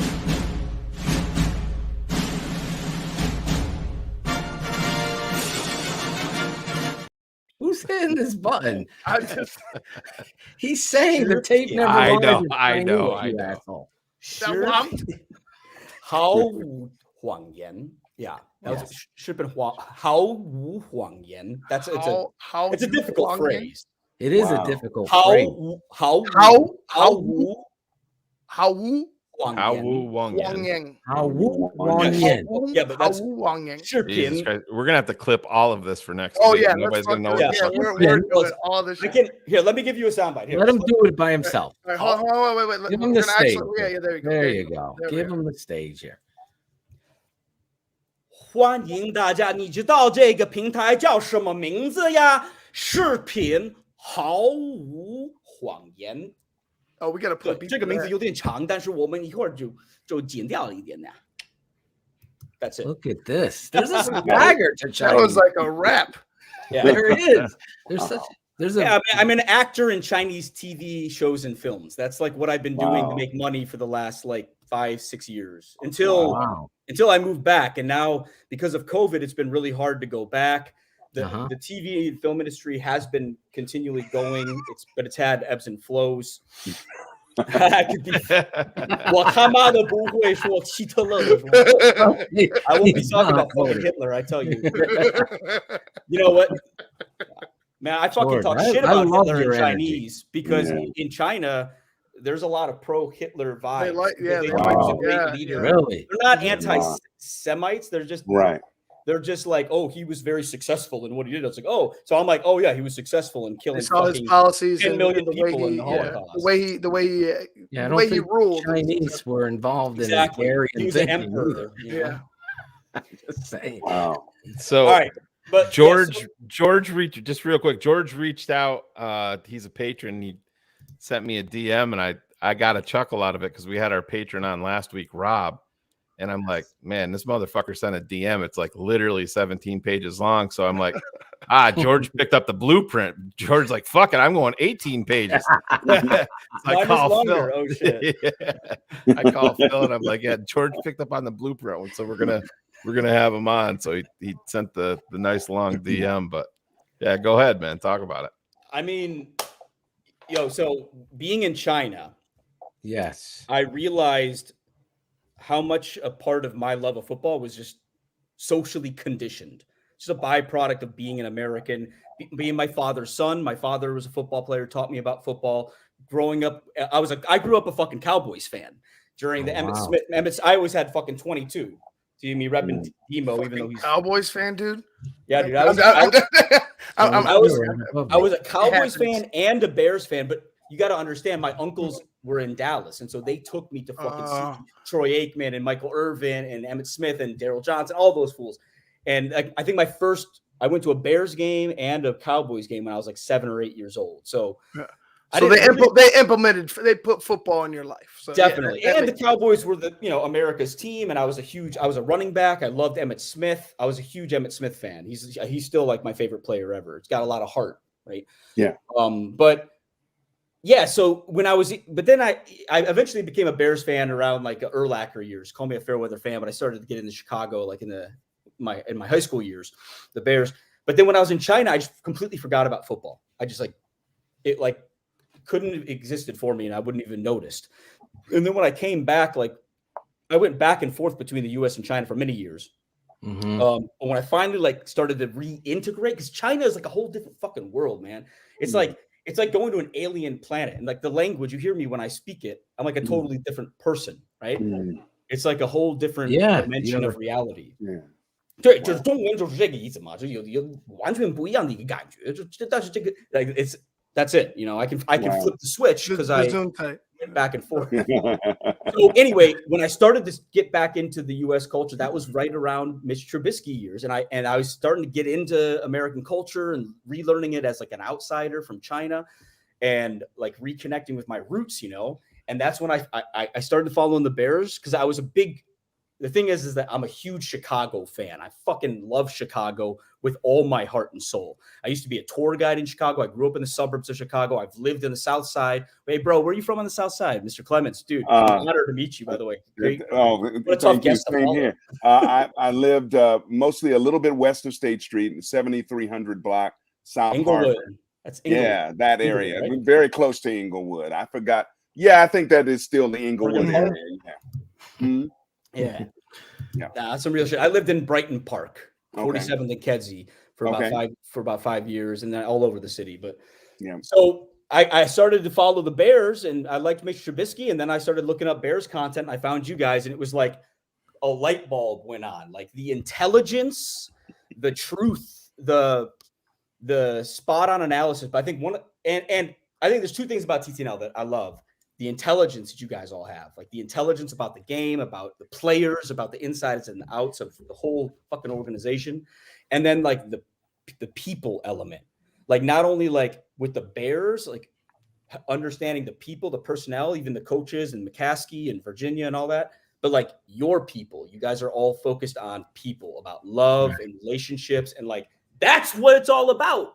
And that's what made me realize that like, you demystified football for me. You made me realize, holy shit, this is like a fucking bunch of people. This is an organization. This is a business. It's all sorts of shit. It's livelihoods for these players, for these fucking coaches, for these, the McCaskey family. They got to make good on their fucking inheritance, They don't want to disrespect George Halas, the founder of football. So like you made me realize that. And then like perfect timing, Matt Nagy comes along and he fucking sucks, bro. This guy, how is he the fucking offensive coordinator of the Kansas City Chiefs? What the fuck? Good old boys network, man. Dude, I think that game 3 is going to be huge, bro. It's huge for polls. Polls help to build that organization. Like I love your Justin. Justin. It could have been Mahomes if only fucking Ryan Pace had drafted Mahomes, right? No, it would have been Deshaun. I don't think Mahomes was on their radar. I think it would have been Deshaun if not Trubisky. I don't know. No, they said Shane has confirmation that they said Mahomes was actually their number 1 over Deshaun Watson. Really? Yeah. Or Mahomes, number 2. He was Mahomes was their number 2, but they had they had such a separation between them. They had to give up all of that. I can't believe Trubisky was their 1. What were they thinking? How does that work? And it brings me to my point about you guys. Intelligence. You guys have intelligence, and you focus on the intelligence of the Bears. And It's 100%. Phil, because you were there, bro. I want to know all the backdoor stories, like all the backroom conversations. The McCaskies know TTNL. George fucking watches this shit. George came up to me. I've told the story. I'm standing there with Tony Medlin. And obviously, Tony's been the equipment manager of the Chicago Bears since fucking Gale Sayers probably was there. So he's been there forever. And yes, Tony is shorter than me, which we proved. The tape didn't lie on that either. 5'5". So anyway, I'm sitting there. Tony Zorich tells me, make sure you tell him, obviously Eric Kramer told all these former Dante Jones and Lemuel were like, tell Tony. And I relayed the message because I love those guys. And I love that they come on this network like Eric tonight and you, and they just let it go. Right. So I'm just shooting the shit with Tony and coming on the plane after Dallas. And then all of a sudden this guy comes by and he taps me on the arm because Tony put his arm around me. I put my arm around him. We're going to take a picture. And he goes, nope, Phil, he's not going on your show. He is not going on. He's walking by. That was his way of saying thank you. Absolutely. Wow. There was a moment on the bus with me and George. And George, listen, I told George to his face, I go, you can't sell me on some of the bullshit. Like you just can't. And we had a very open discussion. And I think I've shared it. If I have, just stop me. But George and I both agreed, and I said it last week's show. Lombardi was a coach, a great one at that. But the fact that there is no NFL without George Halas is a defamation to this league and to him that Super Bowl trophy should be the Halas trophy, because he's the guy, the founding father that believed, listen, we're going to take this football player, Red Grange, and we're going to travel around the country and try to promote the professional side, because the colleges were getting hundreds of thousands just like today. From my hometown, right? Wheaton, Illinois. That's where Red Grange was from too. Yeah. So we both connected on that level. And he said, you know what, you're right. I could see the emotion and passion in his eyes in regards to that. And I think he respected that, but it's his legacy. Just 2 feet away, and he's pretending he doesn't know who I am. So I'm just a fan. I'm not a football evaluator. Yes, but he's the biggest fan of all because he's carrying the fucking torch of George Halas, the founder of the NFL. So and he knows that the Bears are the laughing stock of the fucking NFL. They've been the laughing stock for years, right? That's why I grew up a Cowboys fan. I was just a stupid kid. I wanted to cheer for the fucking Super Bowl champions, and Emmitt Smith was awesome and whatever. But we've always said Bears have a legacy. They have an image. And the image now is that they suck, but they have a historical image and of being tough and being mean and the champions, running the football, toughness. And if you look at George, he symbolizes the opposite of that. And it just is. And let's just be honest. And I've McCaskey, right? Not right. Me. George McCaskey. Yes. Not you, George. George McCaskey. But the Chicago Bears have failed because they kept a shoe salesman as the president. He was an accountant. As Shane pointed out, even on the context of the Madden game, he was considered the owner. George Halas was a maniac for winning and finding talent that was going to suit and define what you're talking about. He wasn't looking for choir boys. He was looking for great football. And somewhere that, I don't know how it wasn't passed down to one of the children or the grandchildren to have that same kind of passion. No, we'll let Ted. No, fuck Ted. You should have listened to so many other people that were telling the McCaskies. They felt like they owed this guy. And let me tell you, energetically, Eric, you've been around a lot of professional people whether it be in the broadcasting industry, professional athletes. You talked about Mike Tyson, the energy between you, just like that. Ted Phillips' energy is like a fucking, it sucks. It's like you open the door of the fucking Challenger and he just sucks the energy out into the universe. It's just that negative energy. I'm better than everybody here. And there, it's a good thing that he's gone, but it's way too long because you're the fucking Chicago Bears. You have to hire an outside firm to help you find a GM, and we settle. He hired you. I think, bro, he did every fucking thing that you guys said. He hired the team Never Lies. He fired Nagy, fired fucking Pace, and he took his time. He got rid of Leno, like everything that I think that. Here's the thing. Here's my theory. McCaskey watches your fucking show. And yes. We already know. He's admitted he does. Okay, yeah, but 20 years ago, his fucking father, whoever was running the Bears in the 80s and 70s or the 90s, Michael, he didn't have YouTube. Right. So he's only getting inside information. And also at that time, the NFL wasn't it's gotten so big. There's so much fucking money. It's gotten so big. So now it's like you have to focus on it because it's like this multi-billion-dollar franchise. And so I think that McCaskey watches your show, watches other stuff, and like he's able to educate himself with intelligence that like his father, whoever Michael, didn't have because it was his brother. No, Michael's his brother. Because Michael was the president or chairman, they call him. Yeah, that's what they do. There was a whole scandal behind. Yeah, the whole. I don't know. He was the guy that. When I was in China. Muggsy, yeah. I think somewhere they got mixed up. I think somewhere they saw some imagery.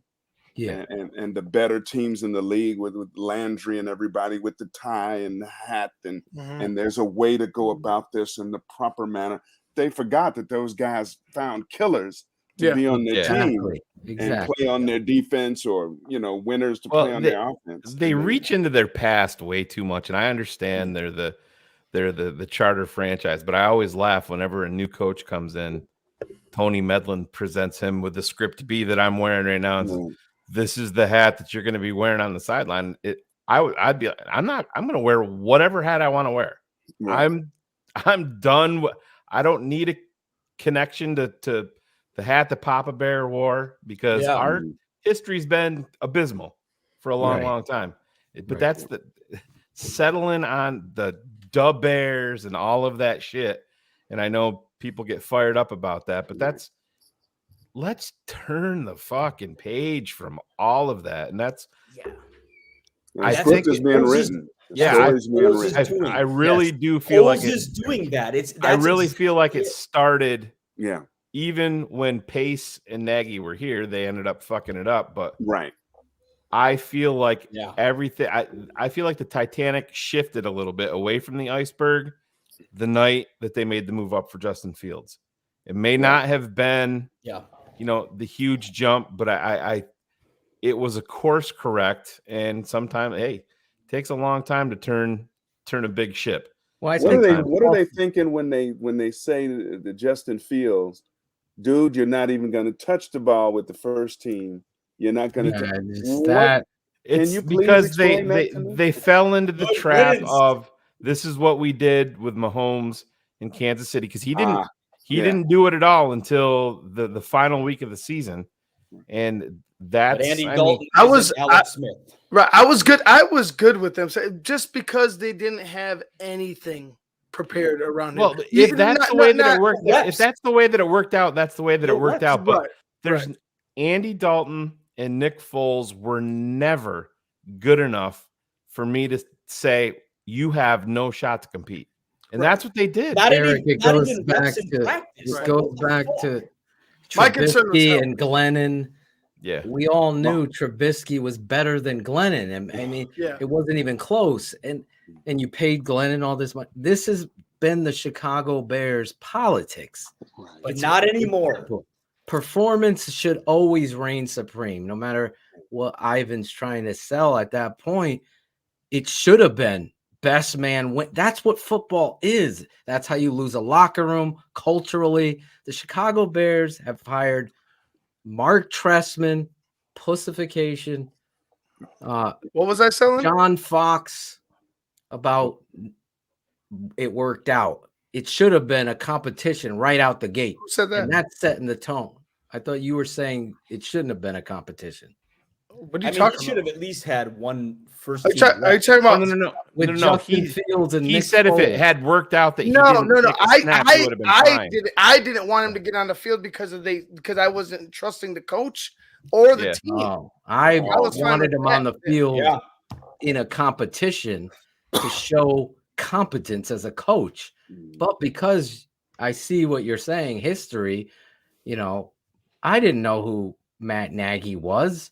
I was standing there with my arms folded watching.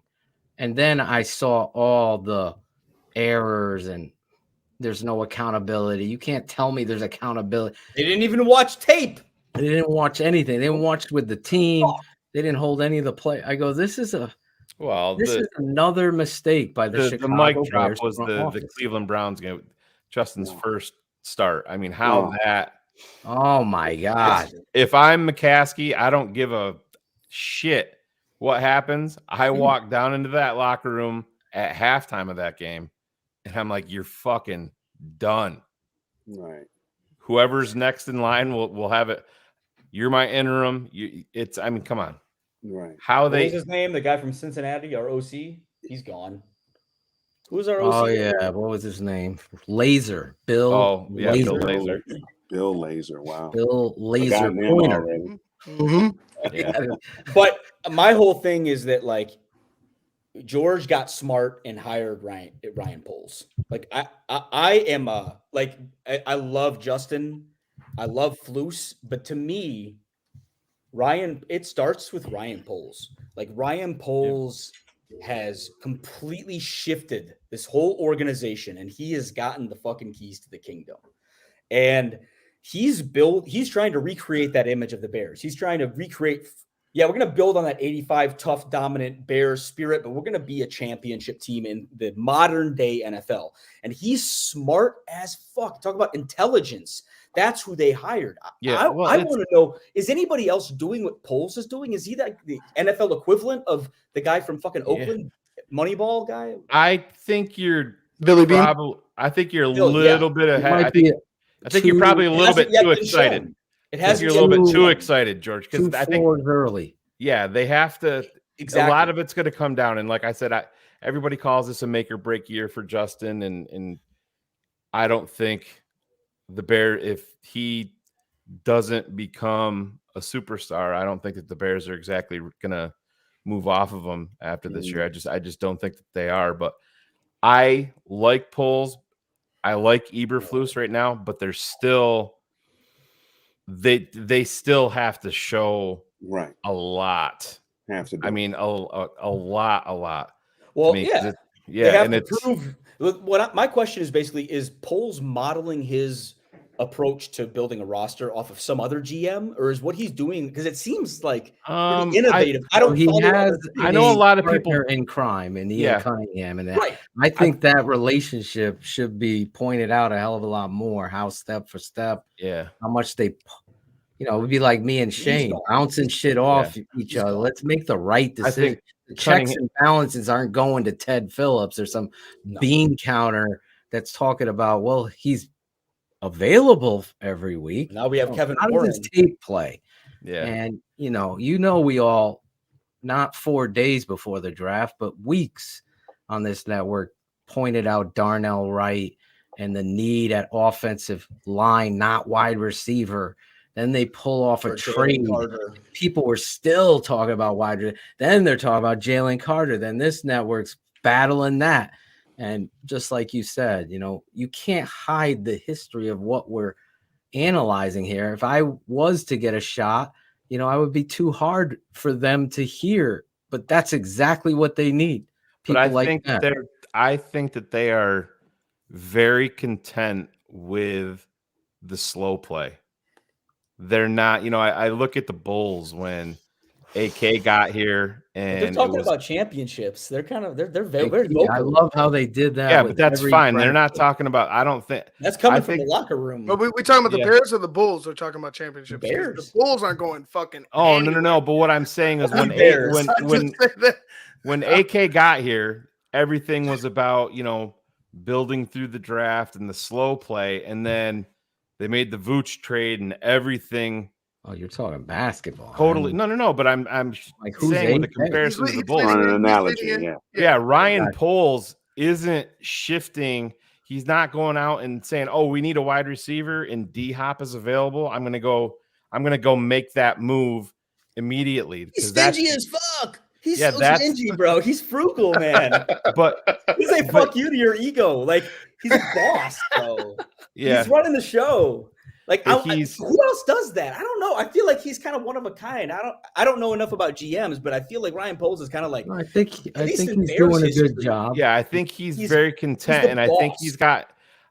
One thing that you can say about Chicago, right, wrong, or indifferent, is you have to be a catastrophic disaster like Mark Trestman for them to pull the plug in year 2. I think Ryan Poles knows that he's going to be here. He's got the time to build this the exact way that he wants to. I mean, they had $100 million. Like the idiot that works for Colin Cowherd on his show saying that the Bears were spending like drunken sailors. And I'm like, what are you talking about? What? Man? How? They didn't spend like drunken sailors. No. They're very reserved. And then he tried to point to Tremaine You still Edmonds, have the and I'm most like, cap in the fucking NFL. oh yeah, and next year. yeah, exactly. If they're pointing at if he's pointing at Tremaine Edmonds, the age, the youth, 24 and the years old when skill, they signed the him. Yeah, youth and the exactly. skill and the ability to grow has to, like, that's worth But it. that's what you have to do, and this is what we talked about. He wants to If be you a guys, part of the rebuild. Exactly. You guys go He's back. He's bought in. Free NFL free Roquan agency. didn't buy in. NFL, didn't buy in. That's I why found somebody that talks more than Phil, and it's fucking George. I'm gonna send his ass back to China here in a second. All right. I agree with the Bears in free agency. Everybody knows it's a minefield, but you have to earmark young players that still have the ability to ascend and go up, and that's what they did with TJ Edwards. That's what they did with Tremaine Edmonds, and that's the way that you play it. That's where you should spend your money. You can't listen. I was interested in D Hop, but only at my price. Listen, this will probably shock a lot of people. I would be 100% interested in Dalvin Cook if I'm the Chicago Bears as another weapon here. Not me. You lost me there. No way. No, I would have no problem with it at all. Bro, that committee is going to be boss right now, bro. Foreman, Herbert, and Roshan. That's still to be debated. I think Herbert. I think believe Herbert's a the vision. huge question mark. I love Deontay Foreman. He led running backs in average yards per carry. The thing is that 5.7 yards. Tell me about his pass blocking, George, and get back to me. He's been boxing, bro. He's been practicing boxing. I'll tell you. Yeah, I tell you. Oh, I'm sorry, Ivan. Go ahead. No, go ahead, Eric. Go ahead. No, I was but just. Would you feel more comfortable with, say, if I said you were moving forward with Dalvin Cook and Roshan Johnson as your main backs? Yeah, I would cut. I would trade or make expendable, Khalil Herbert, because Dalvin Cook is an upgrade to that immensely. I totally agree. Then it's like he's a weapon. I don't know why it's not talked about more. If you have, it is a weapon. 32 million in cap. Okay, he's a weapon until week 5 where he goes down with the fucking another then injury. You bring in Roshan. I mean, you have to you take. But when we're talking about spending, we're talking about spending smartly. We're talking about spending smartly. Yeah, but I don't think he's gonna. He's not gonna, breaking the bank. With these are the kind of moves that Poles won't make. He doesn't make any moves like this. The question was, though, would I be upset if he? No. And I think because of what Shane is saying, you're getting a difference maker. If you had turned around and he was a free agent and the Bears signed him instead of Foreman, are you excited today? Yeah, because he's your day one starter and there'll be no debate. Now you're telling me you're ready to go with unknown in Herbert. I think he's going to play that same role. Foreman, who has had a rebirth in his career. I love the kid running. I think the world of the guy's effort. I would take Dalvin Cook over Herbert, and I love Deontay Foreman. I'd take him over both of them all fucking day. I think that's a luxury. I think Dalvin Cook is a luxury. You go after defense. You like if need they go after him? No, but right. Rusher But if and you go roll over after cap. if you go after the defense, that makes me think that okay, you're serious about this rebuild because you already drafted the position. You already you're brought in saying the guy. You're going to go after an edge rusher. You're willing. Are you going to tell me that Frank Clark's not a fucking risk? Who? Will they? I'm not saying that. I'm not saying that. No, that's what I'm saying. It's to me, Frank Clark is a much bigger risk than Dalvin Cook. You guys He's one strike away from being out of the fucking NFL for a year. Scheduled 6 and Dalvin's one cut away from being down out a season. Bring them all in. 2 hours in. Let's go. Let's just bring the rest of these guys in so they could join in the comment. We might have to remove Ivan. He's talking more than me tonight. You can kick me out. No, we're busting. You're on IMD. You starred in all these movies. We didn't even get to talk to you about that because you were. The biggest thing I did is I did the biggest TV show ever in China for a white actor. Really? Wow. And what was it? Red Star Over China. The story about Edgar Snow, who was the famous American journalist who reported about the Chinese communists in the 1930s and 40s. And can anybody check these things out? Like, is it dubbed in English? Nah, not dubbed. No. I think that show's on YouTube, but like it's all in Chinese. You wouldn't be able to understand it. It was the hardest thing I've ever done in my life. All the gray hair I have is from doing that role. A lead role in China. Just to give you an idea. See, I shot 117 out of 120 days in a row with 13-hour days. The only 3 days I had off was when we were transporting ourselves from different parts of China. Wow. So and I had 750 scenes, all in mostly in really difficult Mandarin about politics and shit. It's like, and you have 3 weeks to prepare. So that's why a lot of lead actors in China actually don't even learn their lines. They show up on set, but they're Chinese, so they can fucking cold read that shit. I'm fucking American. Chinese is my second language, and it's really hard. And they didn't dub me, so I'm the only dude who's done a lead role in China where they didn't dub me because my Chinese was bad. It's all my voice. I even did my fucking ADR. So I'm a broadcastable Chinese actor. Like that's whole awesome thing. Wow. And there's a few. Are you in Chicago now? We're all friends or enemies. Are you in Chicago now? No, I'm in LA. I'm in Studio City. I was gonna try to get you together with Ivan. Send you to Bears training camp. I would love to go. I'm going to week 1. I've gone to week 1. Packers, Bears. I went to LA Rams and Bears. Justin's rookie year. I saw his first touchdown in my end zone. I went to the fucking rain game last year. I'm going to the fucking Packers game this year. We're gonna fucking kill them. He's ready. We're gonna fucking murder them. We're gonna map the fucking turf with their asses. Green Bay, Jordan Love, we are your daddy, bitch. Swear to God. Get you. When I'm at the game, I'm juiced up like that. I'm a fucking berserker. There you go. You're my type of guy. We're gonna fucking kill them. I would love to send you. What gasoline do you have in that cup? I was going to say that any time that a team or an organization, and I know you hate the word collaboration, so I'm not going to use it. But when everybody's on that page, when they've decided, and obviously the Bears brass got together and said, we're stripping this down to the bare knuckles, right? And we're going to build it this kind of way, and we're going to do this kind of thing. I think that's generally a plan for success. Any successful team you've seen in the NFL that sustained it for a while kind of had the same blueprint, that GM, coach, president, whoever, everybody's on the same accord. You get the Bears, we could get LaDainian Tomlinson. Nah, we don't want him. He's too expensive. You know, when you get people that are all in these different time zones or something, it's never going to work. And what they did is, as Dr. Phil pointed out, what they've done is try to sell us that they were only 2 or 3 players away from Super Bowl contention and overpay for all these guys well beyond their prime. Obviously, that didn't work, and they were selling us a bill of goods. And Eric, I have a question for you. So all that being said, can you think of another organization that like Poles seems to be modeling himself after, like another team that did kind of what he's doing, like focusing on building from the ground up, building on. I mean, the Chiefs did that; they built through the draft, right? I hear a lot of stuff about the fella in Philadelphia. But they had the separator there is they had an elite level offensive line right from the jump. They had talent from the jump. So no, there may not be. I mean, you know, Jacksonville has had so many first round picks. Right. It's about time that they finally started to blossom a little bit. But they signed some good free agents. You know, nobody believed the Christian Kirk guy, except maybe this show, you know, would be good, really solid guy. And he proved to be way better than most people who read the stats thought he would be. So I don't know. I don't know if there's anybody in particular that.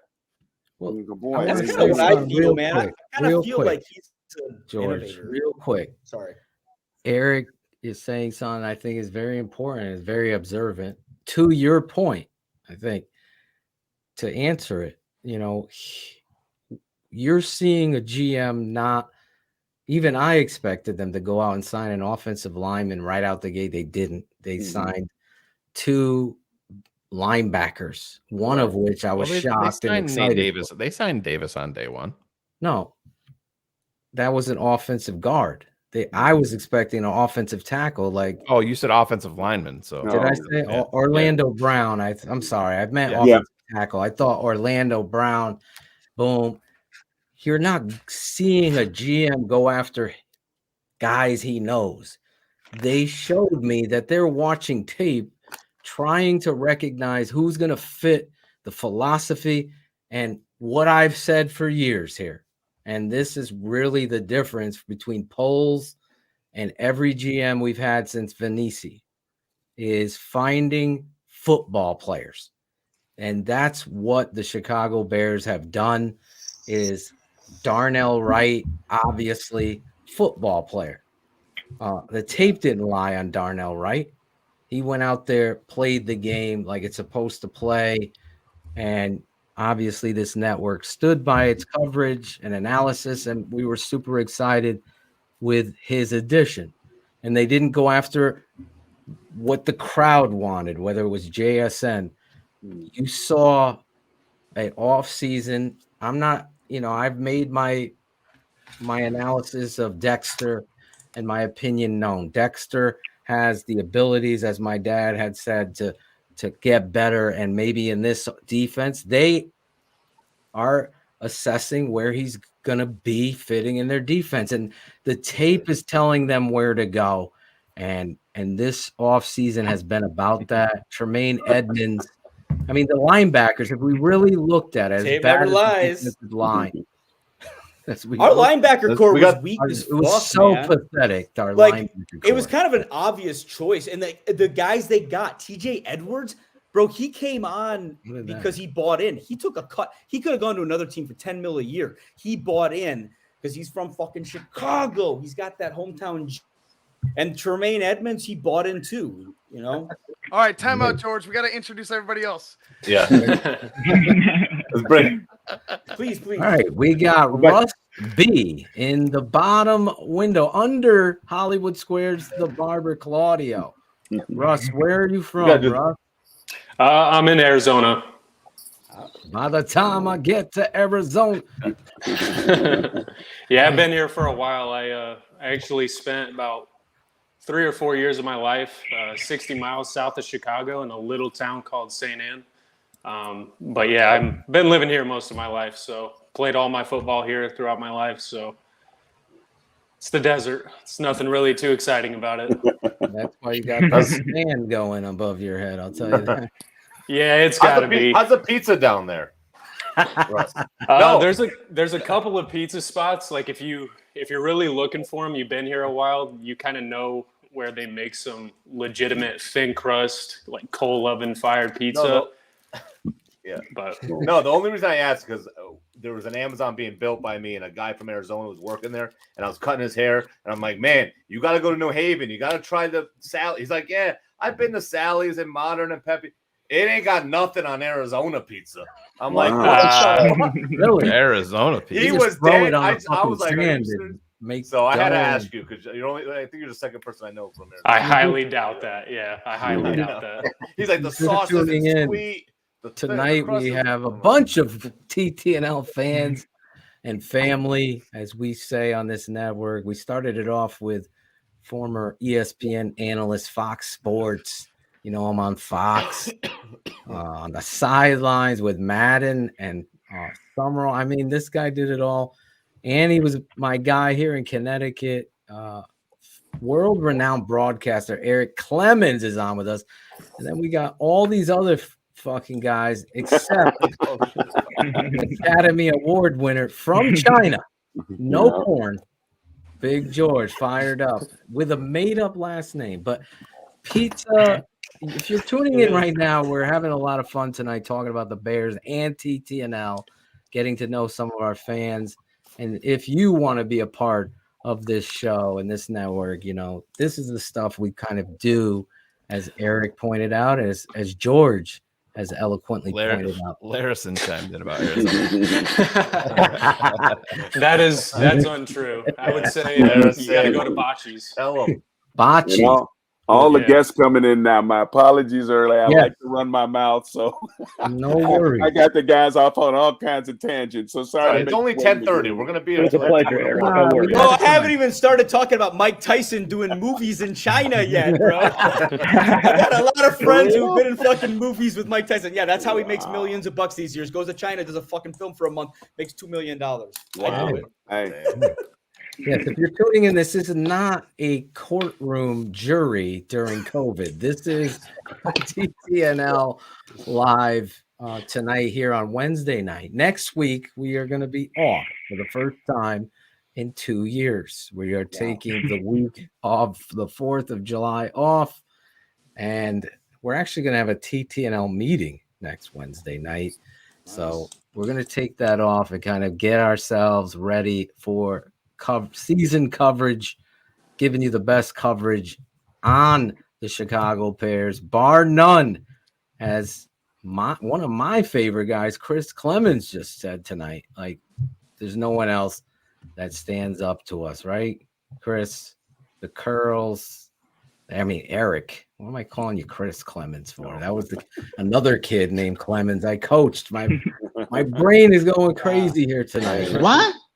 Exactly, Angelo. I apologize. I was looking for a BHL drop, but yes, Bears Hour Live will be live right after every Bears game this week. Waiting for Phil. He's overwhelmed. Give me some fucking names. Every week we're gonna understand the fucking why. fucking names.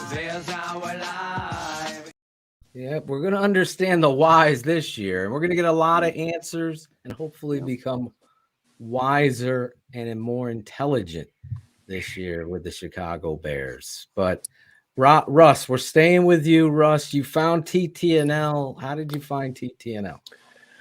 This must have been a day or two after the Bears-Raiders game in London of 2019. So that would have been at the old network. And there was a good 3.5 hour show that you guys did there. I think it was 100 proof.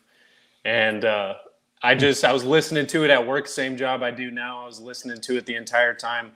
And I was so frustrated that I had never found this show or listened to you guys prior to then. You guys didn't have like a ton of views or anything, but I'd never heard anybody who, especially you, Phil, specifically right at the start there, like who spoke to the passion that I definitely feel when I watch the game, coming from playing the game for a while as well. Like, when you talk about your addiction to the Chicago Bears and you said, like, you were telling your wife, you know, you got one addiction in life, that's what this feels like to me, is being a Bears fan. So when I heard you guys talking about that and getting passionate about that game, because we were absolutely dominated at the line of scrimmage that game, it was just a terrible game.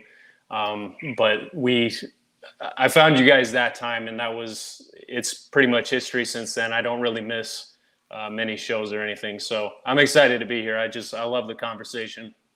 I'm excited to have you here, and I appreciate you saying that and bringing us back. I always find it interesting. Same with Shane. Like, this isn't, I know people get upset sometimes. I think we're arrogant, but there's a difference between just pride as you work so hard and the passion and being, it's not to be arrogant. It's like we were the forefathers of passion. And I always have said, if the Chicago Bears stopped poo-pooing guys like me or you, Russ, and look at Eric with his passion with the Chicago Bears and start understanding that those are the guys that are going to be there always supporting you, and you open that doorway instead of this corporate one that you always continuously go down, and kind of listen to those people that don't know football enough and that are passing the buck. And Andy Reid is guilty of this. Oh, this guy, he'll be perfect for you. No, Andy, you sold them a bill of goods. And that shit happens so much in football and in broadcasting, as Eric can tell you. The Good Old Boys Network will happen. And the Chicago Bears have suffered from that because they're afraid of the Rex Ryans of the world, or the Mike Ditkas of the world.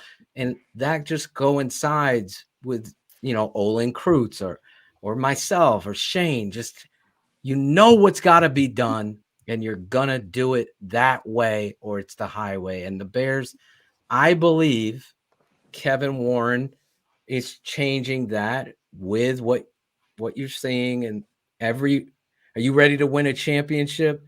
And that's important. I don't know who Eberflus is yet. Right. I don't believe in the hits principle. I don't believe in Alan Williams. He's old school Chicago football. That's Flus. I hope. That's what I'm saying. I hope come week 3, I know other people know, Phil, you're going to know by week 2. I'm going to give him 3 weeks to show me, because there's no excuses in me. I'm not, we're going to win next year.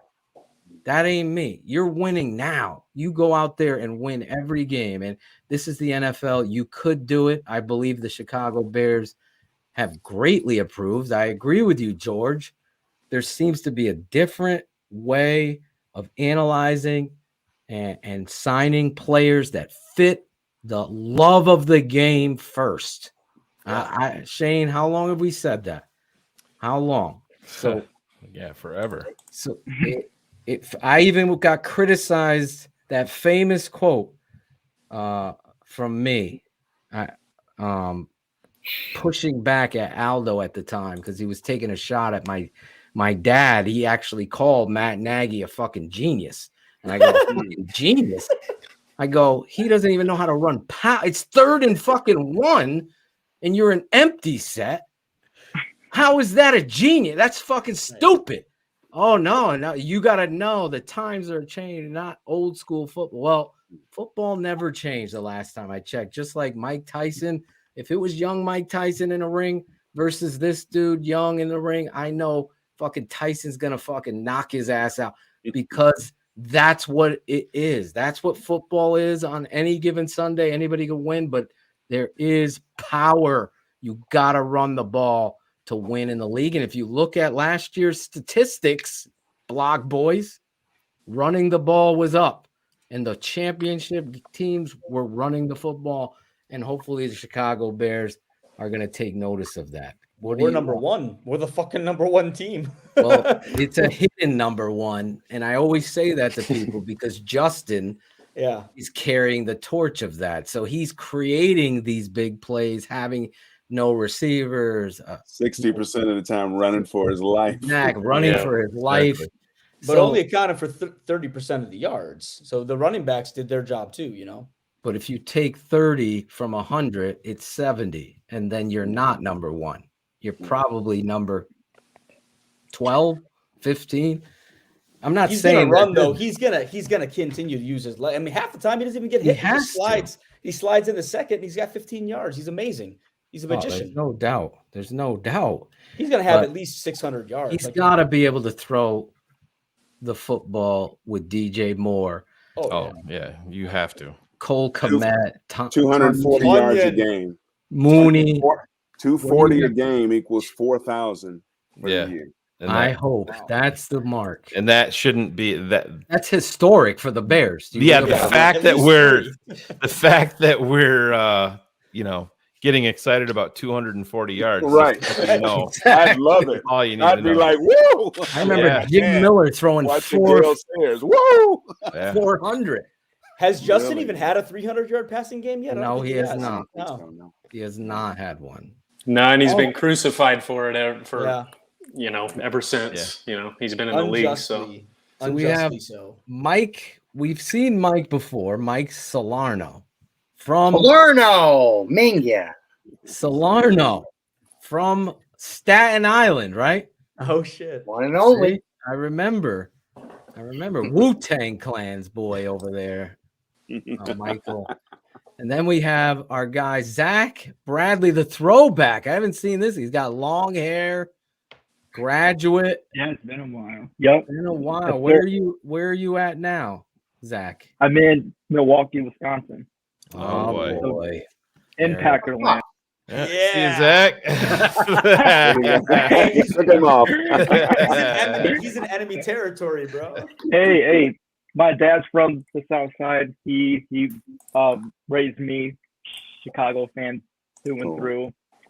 Love so Love it's been so far a pretty bad ride, especially considering how mean grade schoolers can be. But I think way back in the great day time when we to be did a Bears fan. I think back in the day when we did our patron mock draft, you picked for Detroit and took Justin, right? I was Carolina. Or Carolina, is that who it was? Yeah. Yep. Zach, what high school did you go to? I went to 2 high schools. I went to the Prairie School, and then I went to the real school. Is that what it's called? The I real promise it's the real school. Right? Yeah. Okay. The real school. The private school. I was just trying to figure. All right. I was trying to figure it out. Okay. Carlton Banks went there as well. Engineering and art learning. Racing and what again? And art. Engineering and art learning. Oh, yeah. He's graduated from college now, right? Yeah. That's right, from Carroll College out in Waukesha. Now, what's your degree? What are you doing? Finance. I'm in accounting and finance right now. Nice. Congratulations. He's going to be the next Cliff Stein. Thank you. He could be. He'll be negotiating TTNL's contract with HBO. There you go. Right? Absolutely. Hey, Zach, are you a fish fan? Are you a fish fan, Zach? No, I'm not. I actually don't eat fish. No, the band, bro. Never. Oh. Why? I saw the tie dye, and I knew you were going there, from the Midwest. Look at it. He's got a Peyton. Yeah. Walter Payton. I'm a fish fan. fan. Are you? I don't even know one fish song. Not one. You got to go to the show. It's a live band. 18-minute long songs of instrumentals. Yeah. You got to be high. I mean, where is he? There he is. Speaking of high, there he is. Holy shit. That was awesome. The fact that, listen, he's only 24. Okay, that's why he doesn't know who fish is. All right, he has no clue who fish is. But that was hilarious. He's like, I don't like fish. I don't really eat fish. Claudio, he eats fish are you sticks, a fish I fan, bet. Claudio? 24 No, years I'm not old. a fish fan. Eats No. fish sticks. No. You're the first fish fan I've met. I'm honest, George. Does There's anybody a lot of else them up in the like Northeast, mostly in Vermont, though. Yes, So are you a definitely. Dave Matthews fan too? Because you're a fish fan? I mean, when I was a kid, but no, not anymore. I've been to a fish show. It's pretty intense. They're It's an good. experience. It's an experience. Right? Yeah. It's an experience. Like, it's hard to get that. I kind of agree. vibe. Anything's experience when you're on mushrooms. I mean, Hey, man, I go to a lot of fish shows completely sober, and it's still an experience. I haven't done mushrooms at a fish show in years, not since high school. Shit. For You real. also can order Chinese in Chinese and just blow people's mind at the Chinese restaurant, right? Yeah. Have you done that? Because I've seen them on Yeah, film. I mean, yeah, all the time. Yeah. That guy, Xiao Ma, like, my Chinese is way better than his. I know. I was impressed. I mean, impressed. he's just really good at making social media content, basically. Yeah. He's cool, though. He's cool. Like, he's all about people too. The reason why his shit's so popular is because he connects with people. He connects with people in a genuine way with love, and like people like watching it. It's cool, and he does make an effort to learn the languages. Like he might only know 10 words, but he says them really well. You know, Right? Yeah, and I respect him because I'm a language teacher too. I teach a language. So I'm an unemployed actor, basically. Employed in China, not in Hollywood. A few commercials a year. Thank you. There you go. There you go. Salerno, how are you feeling about the Bears off season? I know you love TTNL and everything like that. Last time you gave us your backstory, but talk about it. I mean, where do you want me to begin? At the top. So wherever it is. So, I mean, you guys really are the anchor that keeps the Bear ship from sinking into the ocean of madness out there. Because the first day after the end of the regular season, it's like, I don't know about Justin Fields, and I heard there's some pretty good QBs to take. I'm like, did we not just see 1,100 yards on the ground happen out of nothing? Nothing? Like, this guy pulled miracles. By the way, I heard you need to take a shot or two. He took the most, and he got back up. All I've ever noticed is that when this kid gets a lick of time, things happen. Most of the other time, he still makes things happen while running for his life. So all I know is this. All right, first we're supposed to replace him. You know what? That's crazy talk. We should draft a receiver. Oh, you know what? I heard this Jalen Carter kid's good. And all I know is that the good ship TTNL spoke the truth early and daily, every show. It's like, no, that's not what this team needs. We got what we need. We just need to protect him now. And then once we protect him, we got to give him weapons. What didn't we do, gentlemen? That's all I'm asking. My biggest, I'm sorry, it wasn't a perfect offseason. My heart was ripped out of my chest. I understand this is a business, but David Montgomery, for $6 million, you're not buying his just what he does on the ground, which is not go down. He's the heart of that team. He's the He didn't want to be here. Had nothing to do At the with end of the day, I can At tell the end of you the day, he was cut. But what hurt he didn't most, want to be here. He got an offer. He got the offer, went to but Detroit, and that killed me 2 times. I know it killed me too. Yeah, I mean, Detroit was so excited they fucking drafted his replacement 6 weeks later. I'm glad to bring that up. Right? The draft happens, and it's what we should do this and we should do that, and every national genius out there. No, right here on this network, no, we really need a tackle. All right, and this is who I think is good, because early on, you know what, the Bears do need a tackle. Do you know who's good? That Skoronski kid. It's like, what the fuck is going on? Oh my God! Are you God. kidding me? Like, that was a month out that I'll never get back from my life. I would cringe every time anyone else was talking about the Bears, because they don't know. They haven't been in the trenches like you guys, like all of us, from coast to coast. Point being is this: we get Darnell Wright, who both the smartest man in the room and the good doctor pointed early, like, this is the guy we want if we go this route. We did. We filled out some other needs elsewhere, but all I do know is this. Guys, we have DJ Moore. We still have money to spend. Don't necessarily have to spend it, but we have options. If Justin Fields got 1,100 yards with that rickety line and no one to throw to, in essence, call me a sycophant, call me drinking the Kool-Aid. 4,000 yards passing, 1,000 running, 40 combined touchdowns. He's going to take this league by storm. If we lose, it's because the defense is a little suspect. We're not done building neither. Future Hall of Famer. You think he's throwing for 4,000 yards this year? When he keeps running for, 20 yards a clip, they're going to have to start loading the box. And for the first time, when he calls hike, one, I know I'm not going to get hit within half of a millisecond. Two, holy shit, I got the man on the Y. I got Darnell Movie on the slot. Holy shit, Chase Claypool actually felt like running a long steam. He's going to pick apart this league. And you're excited. If no one's All open, right. all right, I'll run for 50 yards. Bye, assholes. You and George are very. I wouldn't get caught up in. I wouldn't get caught up in the stats so much with them. Yeah, I'd take 3,300 yards. That'd be fine with me. Yeah. With 28 touchdowns, 12, 13 picks, and 600 yards rushing with another 8 touchdowns. Win. That would be a great win. And 10 or 11 wins. Yeah. Or as many wins as they I need don't to think contend. 9-10 wins is out of the picture. We have As many wins as we can get to contend. And I'm just excited personally to see it built. We got all these shows around and people who know talking about building it the right way. And it appears now, I mean, injuries notwithstanding or other stuff that we can't foresee, that this thing is built. The last time I kind of saw it coming was 80s, right, early mid 80s when the Ditka comes in, said most of you guys aren't going to be here, and they weren't. And you bring in the dogs and you let them loose, and they build a contender. Unfortunately, our quarterback kept getting hurt, so could have won 2 or 3 more, I think, with a healthy quarterback. But them's the break sometimes. But to see it.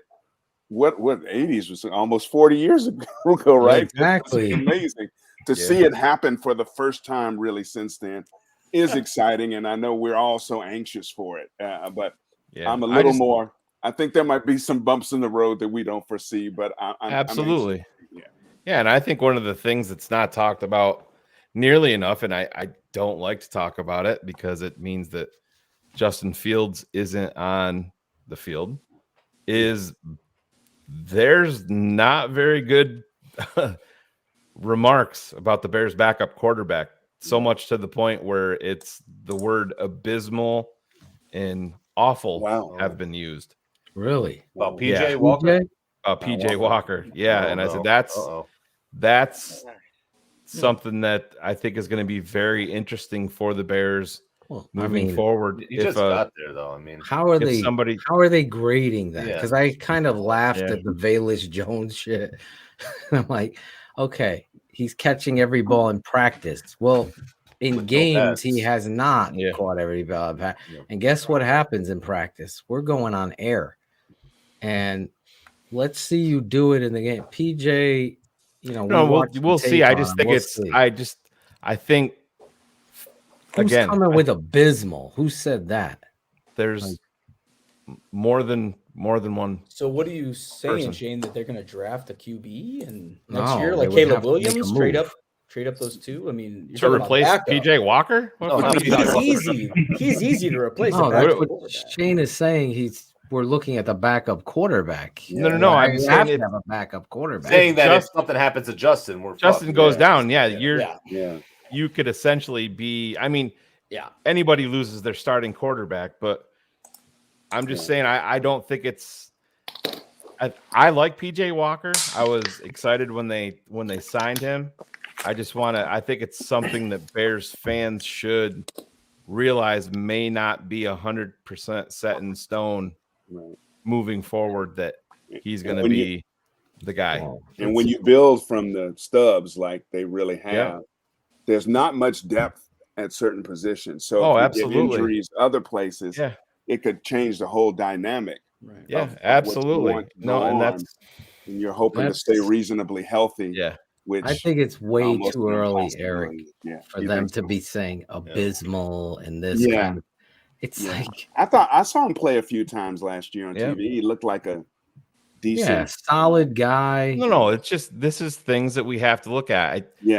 We can't fall into the trap just saying that so and so. Like if the Bears go out and sign Frank Clark tomorrow, 75% of Bears fans are going to be, our defensive ends are fucking fixed. Let's go. And it's you're right. Not the fucking case. It's just not. He's we okay. Get so pumped up, man. Exactly. Well, you got the young kid they signed afterward that you loved from Division II. DeAnthony Jones. No, quarterback. Quarterback. Badgett. What's his Tyson name? Badgett. Yeah, he's a Badgett in there. You got Peterman coming back. Yeah, practice squad. Pageant could surpass PJ Walker, according to what you're saying. Yeah. He's got Oh, potential. no, I don't think he's ready for that. I think he's practice squad. It's a hard offense to learn. I mean, that's the thing. It's a hard offense to learn. You're an OTA. You look at what Brock Purdy did out in San Francisco. It always boils down to coaching and the players' ability. Badgett on tape throws the football like an NFL player. So now what is his makeup? How is his ability to process and his confidence? His father, I don't know if you know, like won all these arm wrestling things and kind of pushes his son. And, you know, listen, I'm not the guy that writes off anybody. The Bears have been the guys that have written off guy. Well, he's undrafted. Let's not play him. And they have not played the best players always. If PJ sucks, then that's something that you're going to have to answer prior to the season. Because to Shane's point, a backup quarterback, you want to win championships, there's got to be somebody that's prepared behind you in case something happens on every level. Yeah. You can't have it. And they're accountable, right? They're pretty accountable. They hold their players accountable more than Nagy We'll did. see. We'll see. This year, again, year one, I will be the first one to tell you I didn't believe Eddie Jackson would buy it or Jalen Johnson. Eddie bought in, to his credit, played his best season in a long time. How does he come in moving forward this year? He says everything right so far this offseason. And hopefully that secondary becomes a weapon for this football team. The defense has not been a weapon last year. Right. We're and awful. This year, the guy it's gonna be interesting. I mean, there's a lot of negative publicity around Chase Claypool right now with the, over in Paris and doing that thing. And he's, it's his free time. And listen, these guys, they're gonna do whatever. It's gonna count when he gets on the field, but it's gonna be, I brought it up last show. It's going to be interesting. George brought up accountability. Are they going to hold him accountable? They have a very large investment in Chase Claypool with that second round draft pick. And it's going to be interesting to see. I'm going to be fixated on Claypool throughout training camp. And if there's these soft tissue injuries and him missing time, it's gonna be a fucking problem. It's gotta be, you gotta be bought in, because if been questions, if you can hit on him, it can be offense altering. Everyone go here completely. But can I piggyback on that, Shane? My whole thing is like, I have a question for you guys. I don't actually know the answer. How much do they have to spend still to hit the cap floor? Because the Bears, you don't have to hit. It's not the cap floor; it's the cash floor. There's a difference.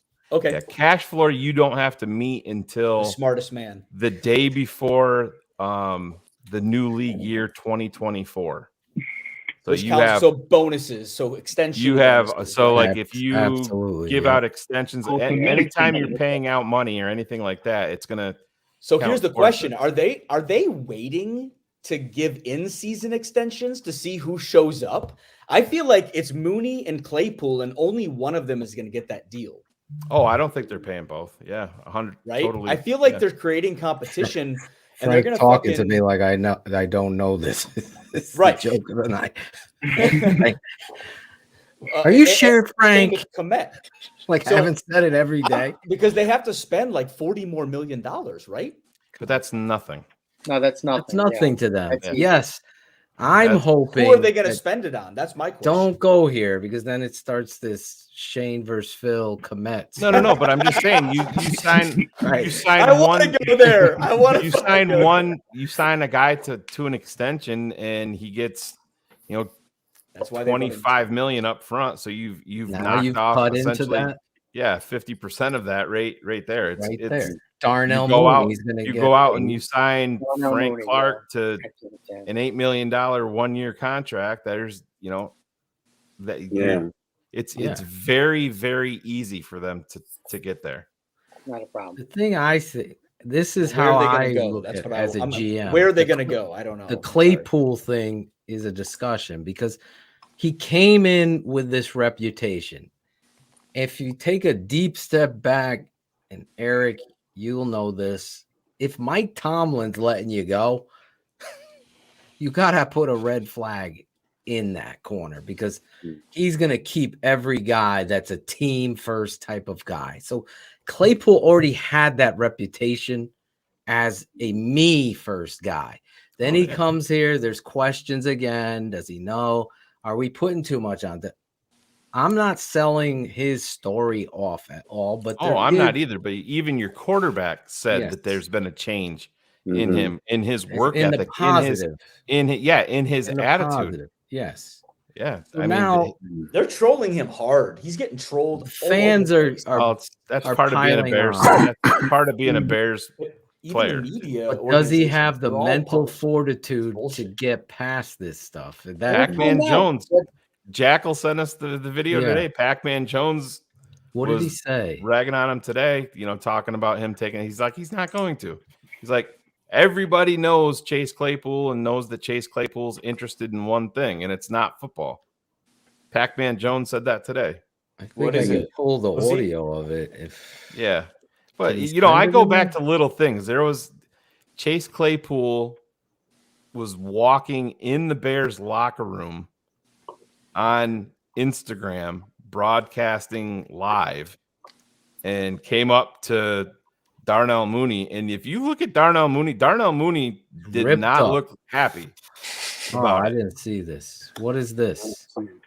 I haven't seen that either. Yeah, this was from last season.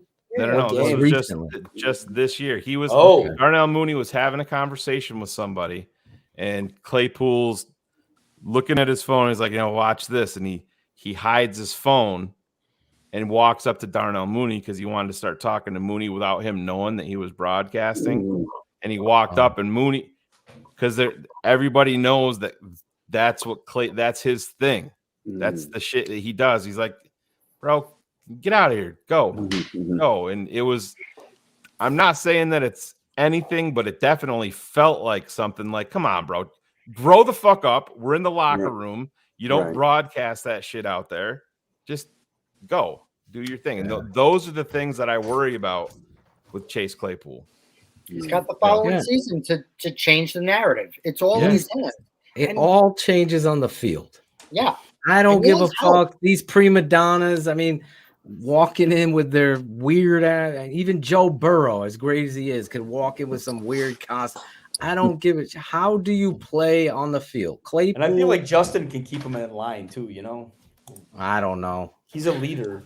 I do think that's part of what they were hoping for when Poles traded for him mid-season is he's probably thinking like Justin's going to be one of those guys that can kind of help shoo Chase along as he kind of matures throughout. 100%. Justin's leading the whole team. I hope Justin. I want to see Justin pull someone by the face mask and say, fucking run your fucking route and do what you're supposed to. And I believe that's what we're in for this season, the maturing of a franchise quarterback. That's what I'm hoping and I believe we'll be seeing. Because you remember he confronted have to be like that. You have to be. He confronted Claypool last year after Claypool threw a temper tantrum on the sideline. Justin confronted him. It was I don't think I wouldn't say confronted him. I think he just walked calmed over him. Calm him down. Calmed him. That's a way that's how Justin, he's an introvert. That's how he confronts. That leads by example. That's important. But I want to see Justin himself talked about having the guys down a couple of weeks before training camp down in Florida. Chase Claypool better fucking be there. Yeah, 1,000%. If he's not there, it's a total. Mooney's going to be there. DJ Moore's going to be there. Cole Kmet's going to be there. I'm just I'm warning everyone right now. Mooney is going to fucking shine this year. If you're picking fantasy with Claudio, you're going to want to draft Mooney because I'm telling you, I just don't think they will pay. He's chiseled up. I don't think they're going to pay Mooney.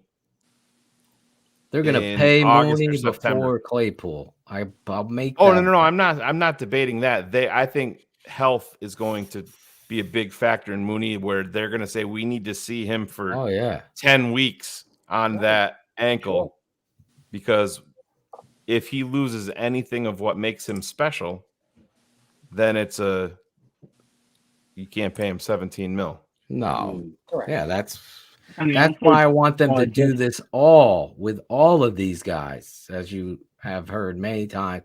I want to see David Montgomery for me was a known, like Salerno saying, no matter what Shane, I'm not going to diss David Montgomery. That dude played the game like the Bears needed to build on. And I think they knew I don't that think anybody wanted it back. I've never questioned that. He didn't want to be here because he was tired of getting what I said, 15-yard gain and getting pulled out the next play. He's a rhythm back. He's a competitor. And all you could do is, like I told him, I go, I'll cheer for you.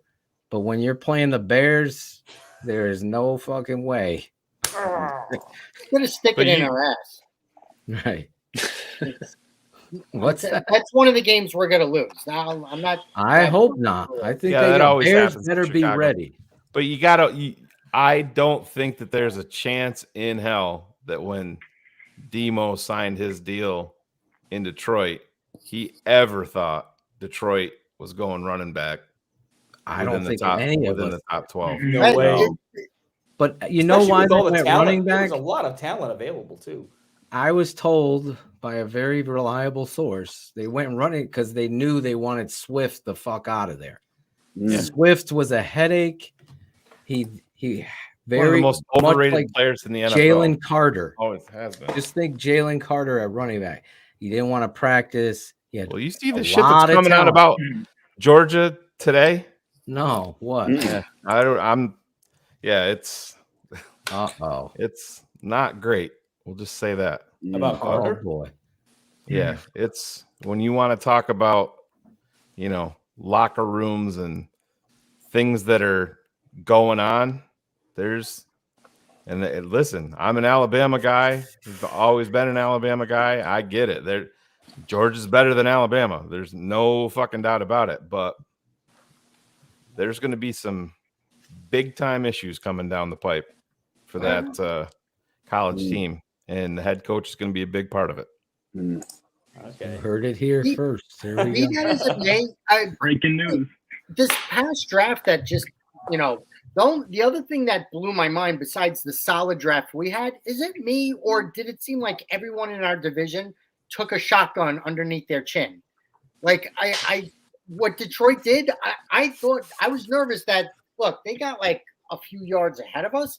They could have potentially put a good 50 yards between us. But then I love both players that they took. like, I love both players that they took in the first round. There's not a chance in fucking hell that I was drafting either one of them with those picks. Like if I told Campbell no way. and Gibbs. Yeah, Right. I love them both. Van Ness was the best pick. Van Ness was a legit pick for the Packers. But at the same time, Jordan Love, right? He's the next heir apparent over in Green Bay. What do you think's more important? Giving them weapons or possibly trying to contain the Bears? That was an odd pick. And then Minnesota, that receiver they took. But I mean, Green Bay drafted two wide receivers that they're counting on this year, last year. So I mean, are you going to go out and they drafted 2 tight ends this year? So I think tight ends get forgotten about as weapons. Musgrave, Musgrave could be a boss. I liked Musgrave, and I like Van Ness. Obviously, we talked about him a lot. So, but Christian Watson and Romeo Doubs are guys that they brought in last year. And one thing that's funny to think about, Christian Watson is the same age as Chase Claypool. Chase Claypool's been in the league since 2020. Watson was a rookie this past year. Wow. Yeah. It's going to be interesting to see Claypool's play out. Again, we had Dieter Eisland on here, and you got some great quotes from him, but the biggest information squeeze that fans should pay close attention to, especially on this network, you've heard me say it a lot too, like the pads come on And that tells the story. That's why the Bears blog is going to watch Broadway fucking plays during the Bears preseason games. And this network's watching, fourth round pick or fifth round pick, the Lion Sewell, to see how he's playing in the game. Let's assess that just so we can see if it is performance like Sanborn. You saw Sanborn last year in the preseason. You just saw it pop off the tape that this kid had instincts, toughness. He's in the right place at the right time. This is somebody that we were fighting for to make sure he made the 53. That's going to come up again. We're going to be looking at this roster like, who's on the bubble? Are they going to just keep all their draft picks, even though this undrafted kid from Houston is fucking destroying people coming off the edge? All of that stuff plays itself out with pads. Everything changes. Injuries occur, all of that stuff. And hopefully the Chicago Bears got a lot better. We believe they did. Yeah. And Justin Fields is obviously going to be the story, but there's a lot more involved in the story of the Bears and the running back position, the tight end, the receiving core, Claypool, obviously drama now.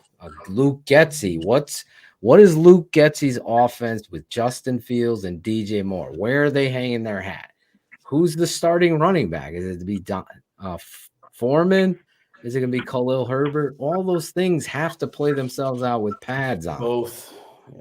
It's going to be running back. To your point, like I think right now, for me, I think if it's this trio, I think it's Foreman. Mm-hmm.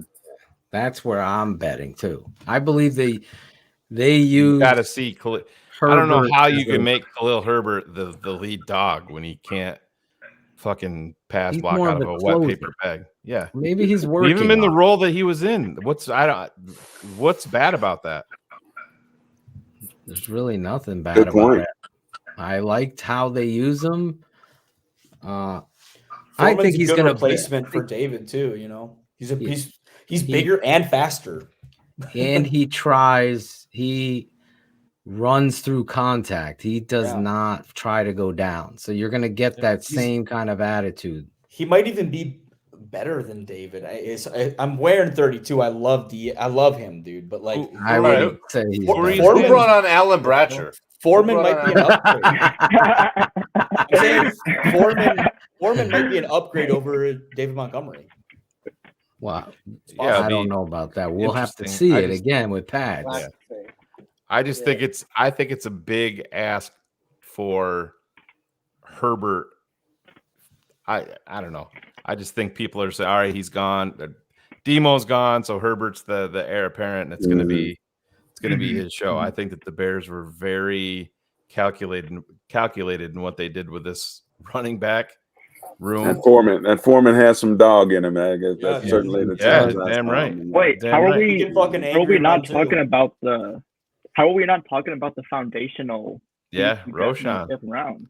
Oh yeah, he's the guy that's going to be. And if you remember when we had Rob on last week, one of the things that we were talking about is they had to go through and they had to talk about the player that stood out to them the most when they were talking to the beat guys, and they said Velus Jones. We didn't talk about another guy that they pointed out, and it was Treston Ebner.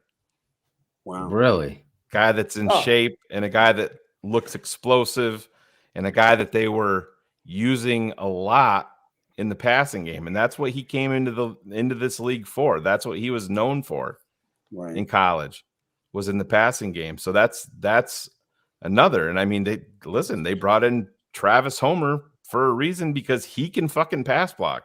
He can play on special teams, and that's going to be another big factor in this. Lots of competition, Dr. Phil. Someone's getting cut. Yes, Eric. Competition breeds success, and that's hopefully that's what it is.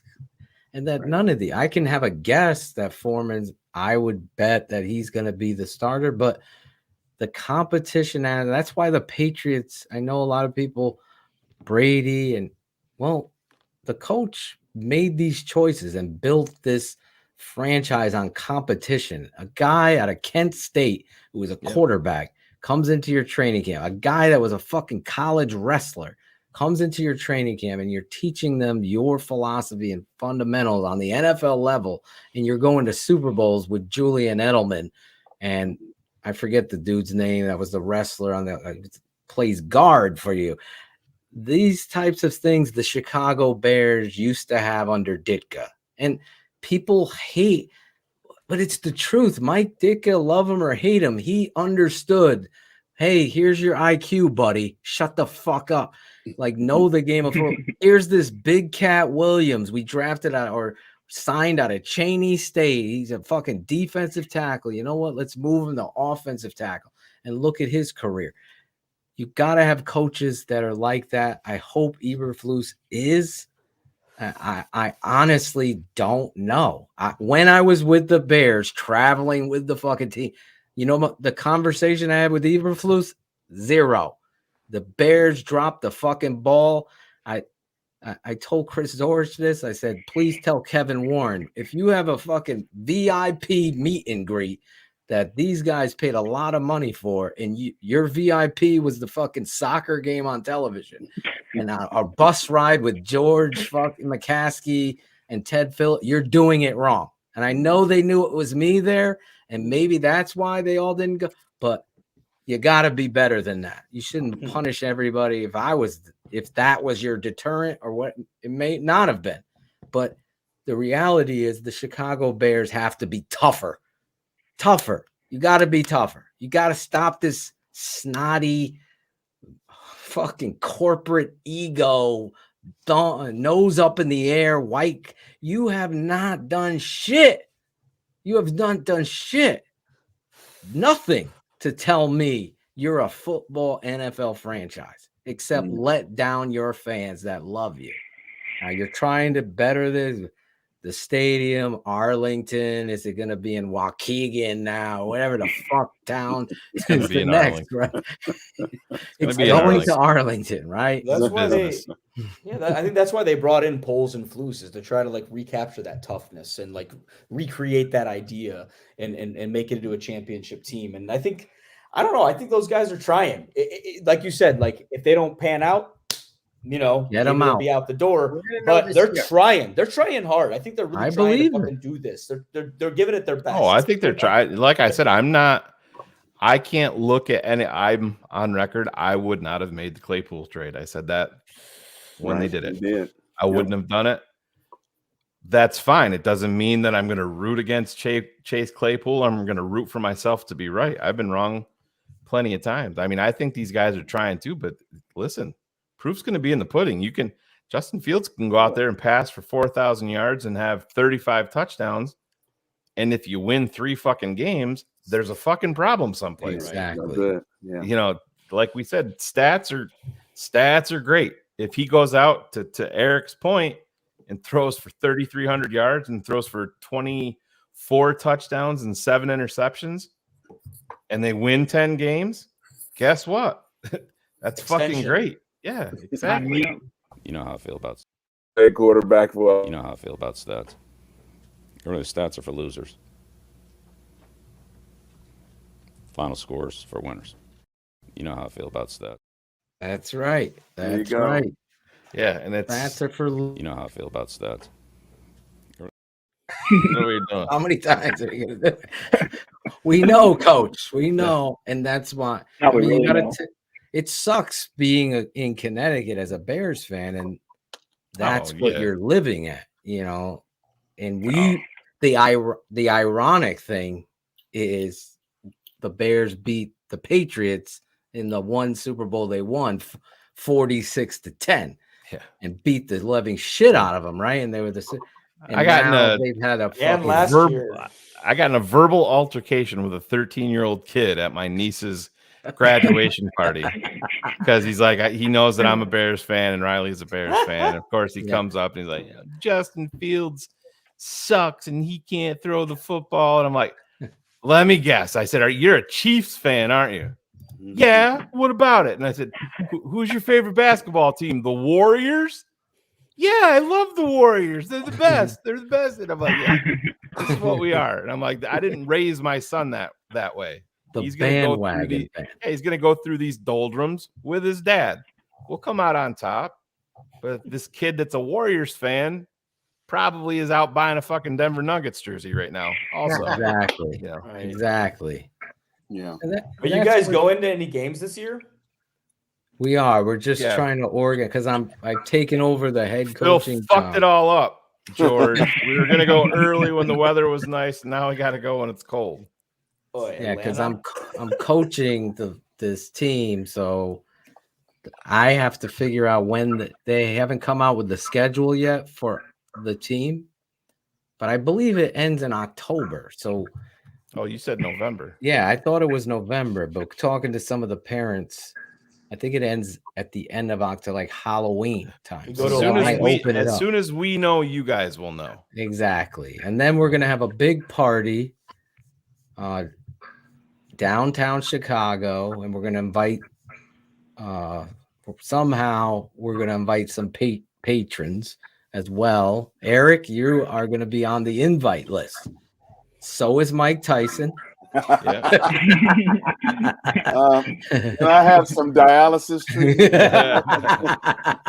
I told him he was fucking crazy, Mike. I don't know all that shit he was talking over there. Come here, Eric.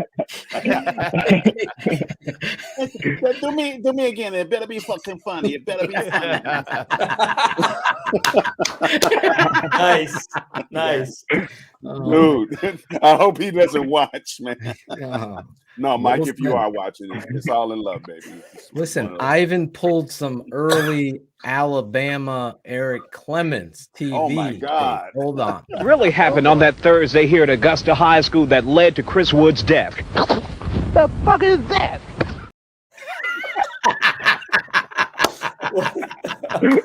Oh, that wasn't Eric. Love it. That was that the kind of town? Is that how you started, like on the side? Dude, I mean, there were some very rural places in the Mobile area where a horse fly could fly in your mouth. But fortunately, I never had that happen. That was not Eric.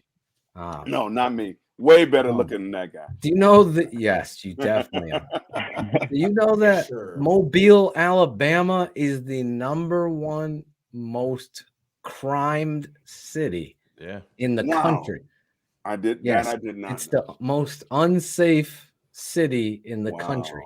A violent crime. Mobile, Alabama. Damn. Yes. And here's a more positive stat about Mobile, Alabama. Yes, let's get there. The city has produced 5 Hall of Fame baseball players and Really? ranks in Cooperstown only behind New York City and Los Angeles for Hall of Fame representatives.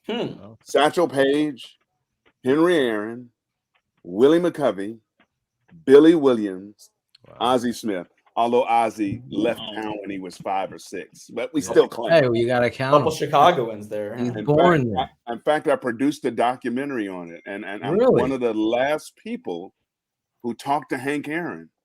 Hank Aaron died a few months after I sat and interviewed him for my documentary. Wow. And Do you have it? Is there a link to share? yeah, On YouTube or anything? Yeah, it's on YouTube. What's the name of it?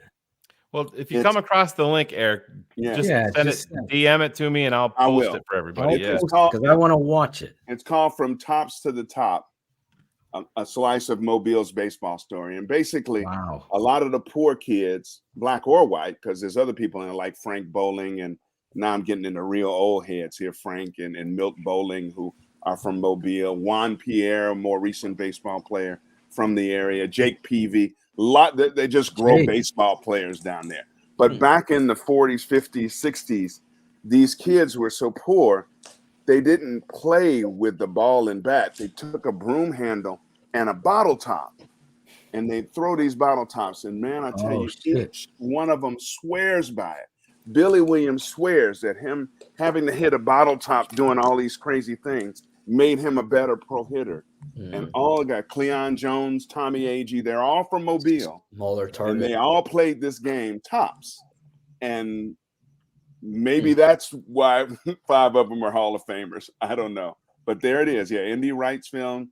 Didn't use a lot of Major League highlights for obvious Mobile, reasons. Alabama, the small Gulf Coast city with the baseball tradition that There it is. So we're going to have that link of Eric. You can hear Eric's voice narrating. We'll share that on really great to do that. But the crime thing, wow. Yeah, I learned that. I didn't know that one. I was learning that today in a training I had. They wanted to know, and my first guess was going to be Chicago, and it was Chicago wasn't even in the top 15, if you can believe it. Per capita, Crazy. Per capita, no. Yeah, it's in the top. crazy. Yeah, I'm shocked that Rochester, Mobile New York's probably got to be in there. Yeah, I think I've seen Rochester make some. Bridgeport, Illinois, Arkansas, like a Little Rock, St. Louis, Detroit, Memphis, Montgomery, Alabama, Wallingford, Connecticut. That's right. Montgomery, wow. Wow. Connecticut. They let me do what I hired to do. Exactly. You got to do what you got to do. Got to do what you got to do. We're doing what we got to do here at the 3-hour mark tonight here on TTNL. If you're just tuning in, we have a bunch of patrons. Zach Bradley from Milwaukee, Wisconsin, former home. The Packers used to play right at what was the stadium over there? What's the name of that? No, I'm not a Packers fan. Where did they play? What was the name of that fucking stadium? They play at County Stadium. Was it Milwaukee County Stadium? Milwaukee County. They called it the shithole, is what they called it. And that's where they should be playing. I wasn't impressed with Lambeau. People hype up Lambeau. Like as a football fan, I'm just keeping it 100 with you. Now, I went there in 1995. That was Eric Kramer was our quarterback, who's now on our show. And I was sitting in all the seats are bleachers. There's still that. The sight lines are okay, but the vibe of the stadium it didn't look beautiful or what. I know they've done some renditions of it, and there's nostalgia because it's like, it is in a neighborhood and people are selling like they're at the fucking county fair. Like, come park in my front lawn for $15. Then that's how they make their money there. You know, it's like you're in this town and there's a stadium right in the middle. So that's it cool. has that Like Wrigley. and that. Yeah. But other than that, I think there's a lot of hype and a lot of hate towards Soldier Field. I happen to like Soldier Field and the sight lines and even the UFOs as we get landings in Arizona with Russ. But it is what it is. They obviously need a bigger Bears-owned stadium, and I think that's going to happen in Arlington Heights. So I got a question for you guys. Yes. Has there ever been, just speaking of, because you were touching on the Packers there, the stadiums and whatnot, has there ever been a more, some people might argue that was 2019, but a more important week one game, specifically, I guess, for the Bears, but than this year? Because I have never been like, I can't even begin to imagine a loss. I can't even begin to imagine the detrimental effect that would have on this football team. I agree. I think it's massive. I think it's huge for Justin Field. Not saying that if they don't go out and win, that he can't still be a fantastic quarterback. But I think it's going to be it needs to be a big stepping stone for this team. I certainly can't think of one. I do remember 85. They didn't open with San Francisco, but they played them early. Yeah, in San Francisco. And just kind of wipe the floor with them. Basically, we're ready. Yeah. I think it can set the tone. You go back to 2006, Hester's first game, 26-0 against Green Bay up there. I think it kind of shutout. Yeah, it set the no, this is 2006. No, that's what I mean. Favre's first shutout. Oh, I thought you said Fox. Yeah, my bad. No, you're good. I think it can be a they can't lose in Soldier Field week 1 to Jordan Love. I can't and wait. Green Bay I can't Packers. fucking. Are you guys? Any of you guys going? Join No. me. It's Wish I expensive, could. but fuck, it's worth it. I swear. I was like, fuck, $350. I haven't bought a ticket yet. I gotta wait till last. Like, I'm gonna wait to see if Yeah, they can go you gotta down. wait. But Definitely man, wait. it's worth it. I fucking for me, like, even if I gotta fucking knock into my savings, it's $300.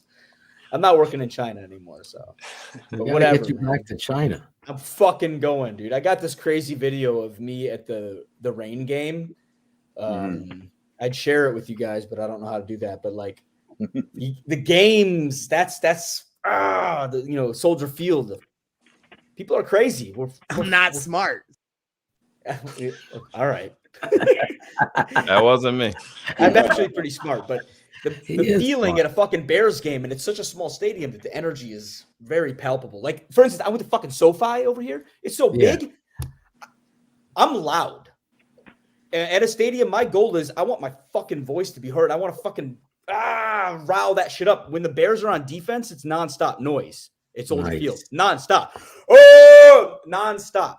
But George at fucking is ready. SoFi, bro, at SoFi, my voice dies because it's such a big fucking stadium. You can't even fucking, your voice dies unless you have everybody there. I'm So gonna have Soldier to Field, watch the a game with you, George, at some 12th point. man is fucking real, bro. And like, we're gonna fucking kill him. I already said it. We're gonna mop the fucking turf with him. I swear to God, I'm going. I'll be there. You got my Phil, full that word. goes to your larger point earlier about talking about who is Matt Eberflus and what is this football team going to look like. Everybody wants to put the pressure on Justin Fields, and rightfully so. He's the quarterback. He does need to take a step this year.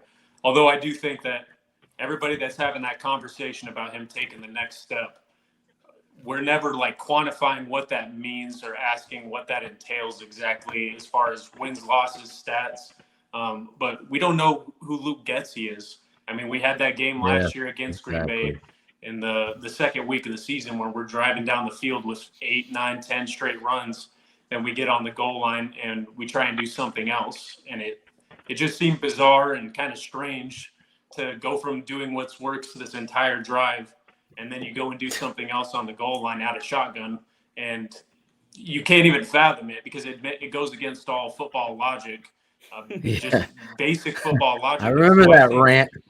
Yeah, they have a lot of things to prove as a coaching staff this year outside of just the players they've acquired and Justin himself. Dude. They have a lot to prove. In week 1, you could not write it any better for if Aaron Rodgers, he's obviously gone. You cannot make a better story for them to go out there, find a way to win week 1, dominate the Packers, and send a message to the rest of the league that you're here. I think the NFL knew exactly what they were doing. Oh yeah. Then They are smart. Don King isn't the only good promoter. I mean, I love it when Lovey got hired. What did he say? Yes. Win the Super Bowl, win the division, beat the Packers. I mean, Beat the Packers. You gotta beat the Packers, and that, man. I mean, because how many years have we watched, right? And even when we had the talent to beat them, or game gets off to a great start. Remember the Khalil Mack Monday night game? I got people tweeting, "Oh, we're winning the Super Bowl!" Yeah, and I'm like, "Is Aaron dead? Is Rodgers dead?" No, no, he's back on the sideline. And no. But Jay was going to throw one to them eventually. It was going to throw one to them at the most inopportune time. And let's not even talk about Mitch. But all of that heartbreak, and they got that on their shoulders. And if somebody tries to pretend like that doesn't exist, they're not keeping it 100. That's for sure. Exactly. And I think, Russ, just get back to you. I think you hit it out of the park tonight with game 1 is about Eberflus and the culture of the Bears. It's not about Justin Fields for me. It's about Getsy, Eberflus, and Allen Williams. Are these guys prepared to do battle in a way that you choke out the opponent? You got to throw the offensive line coach in there.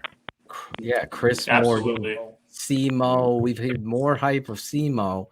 All of a sudden, I see Mo and Larry and Curly when I see him. I don't see a offensive line coach teaching his guys. So I'll know all I need to know identifying the head coach about that game. I'll never forget Cole Kmet being asked with Matt Nagy later on, and us doing BHL, and me losing my mind. When did you find it offensive when Aaron said he owned you? Well, you're not. Get him the fuck on the bench. Sit there and think about your answer for 6 weeks, then come back. Like, that's how crazy I am about no one comes into your fucking house and tells you they own you, because that's soccer. That's soccer stuff. Football, you gotta have fucking pride. And if you don't have it and you don't have the right character, that's why I think Ryan Poles and Ian Cunningham did what they did. As Eric Clemens said, they broke it down to the bare knuckles. They found football players that loved the game. They moved on from Roquan and all of that. They got Jack, but they said, you know what? We need big linebacker. Our linebackers suck. And they filled it with some talent. Edwards, we know the stories. Now the culture has to be built come preseason football when the pads go on and you get this team ready for game one. There's no bigger game. I thought the year 100 game, I was there, opening day, Bears, Packers, and they laid an egg. What was it? 6-0 or whatever the hell it was. We couldn't move the football. Everybody remembers it. Yeah. They just lobbed this ball up to fucking who ended up becoming a Chicago, Jimmy Graham, of all people. For some reason, Eddie Jackson went out one play. Deion Bush comes in. He doesn't know his ass from his elbow. They're in cover 3, and he's going down. I'm like, what the fuck is going on? And you lose that, and that really set the tone of questions. Everyone's looking, who's going to make a play? I don't want that. All these guys, to your point, Russ, Eberflus should have them ready so George could be screaming and being heard that this football team is now building its identity, and it starts by beating Green Bay week 1. Yeah, you can't get punched in the fucking face under these circumstances. Honestly, don't know if I would survive. Like, that's how bad it would hurt me.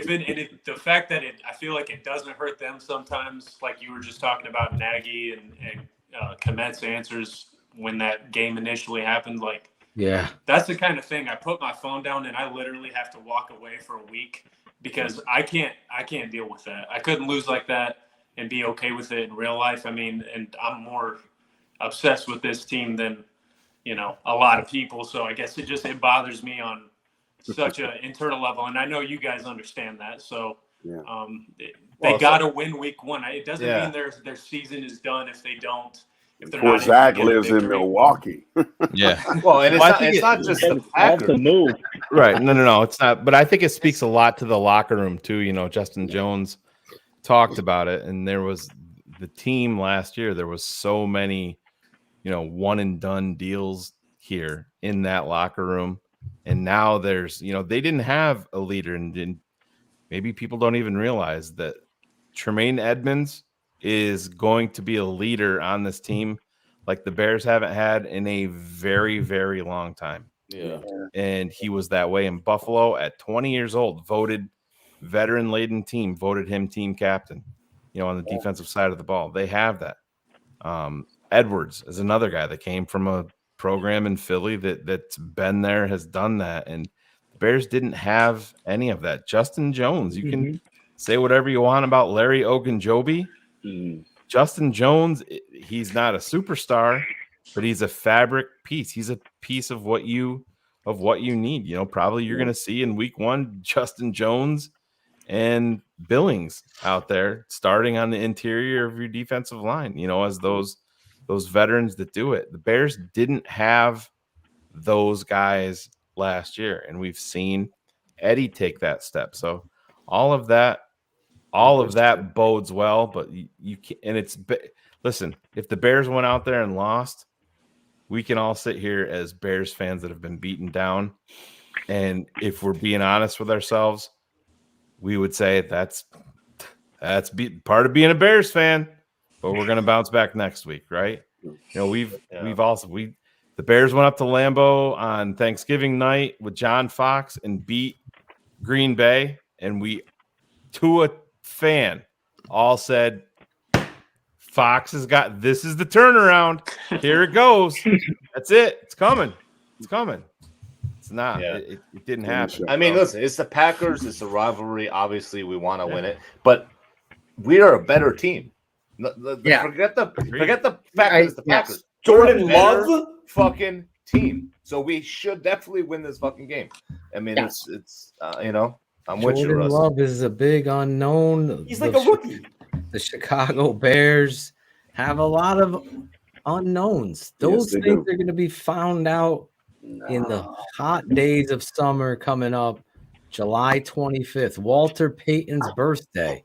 Training camp opens up. Also, the smartest man's birthday as well. The Chicago Bears obviously are going to be in the news. Hard Knocks. It looks like it's going to go to the Jets and not where I hoped it to go. Obviously, that was a nice conversation last week's show. We'll see what happens there. I hope the McCaskies wake up and start understanding that passionate fans like George and Mike all the way in fucking New York, as well as Russ over in Arizona, Zach Bradley in Milwaukee, living in Packers country, Claudio down in the tough streets of Wallingford. Hard Knocks. living. Hopefully they understand that this team matters to passionate Bears fans, and a glimpse behind the curtain will go a long way to building a quality franchise, because for the first time, I was lucky enough to have a glimpse behind the curtain, and I didn't get enough. Honestly, they still remember the story. Guys, the blinds have to be shut. They're doing a walkthrough on special teams. Yeah. We're keeping draft Dr. Phil's going to go to the guys. I think you might have to watch a reverse. Yeah, those blinds were shut, and they still lost their next 10. Exactly. Yeah. Maybe open the blinds a little bit at Chicago. Fans are the last people you have to worry about selling you out. Maybe one of your players you might have to worry about more so, betting on a game or doing something like that. But that's another conversation for another day as we put a little bow on this as we go to our last segment. I'm going to give you guys an opportunity to send a shout out to your people.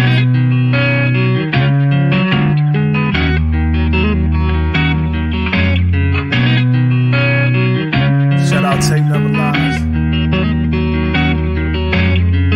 Shout out. I know you hear me, baby.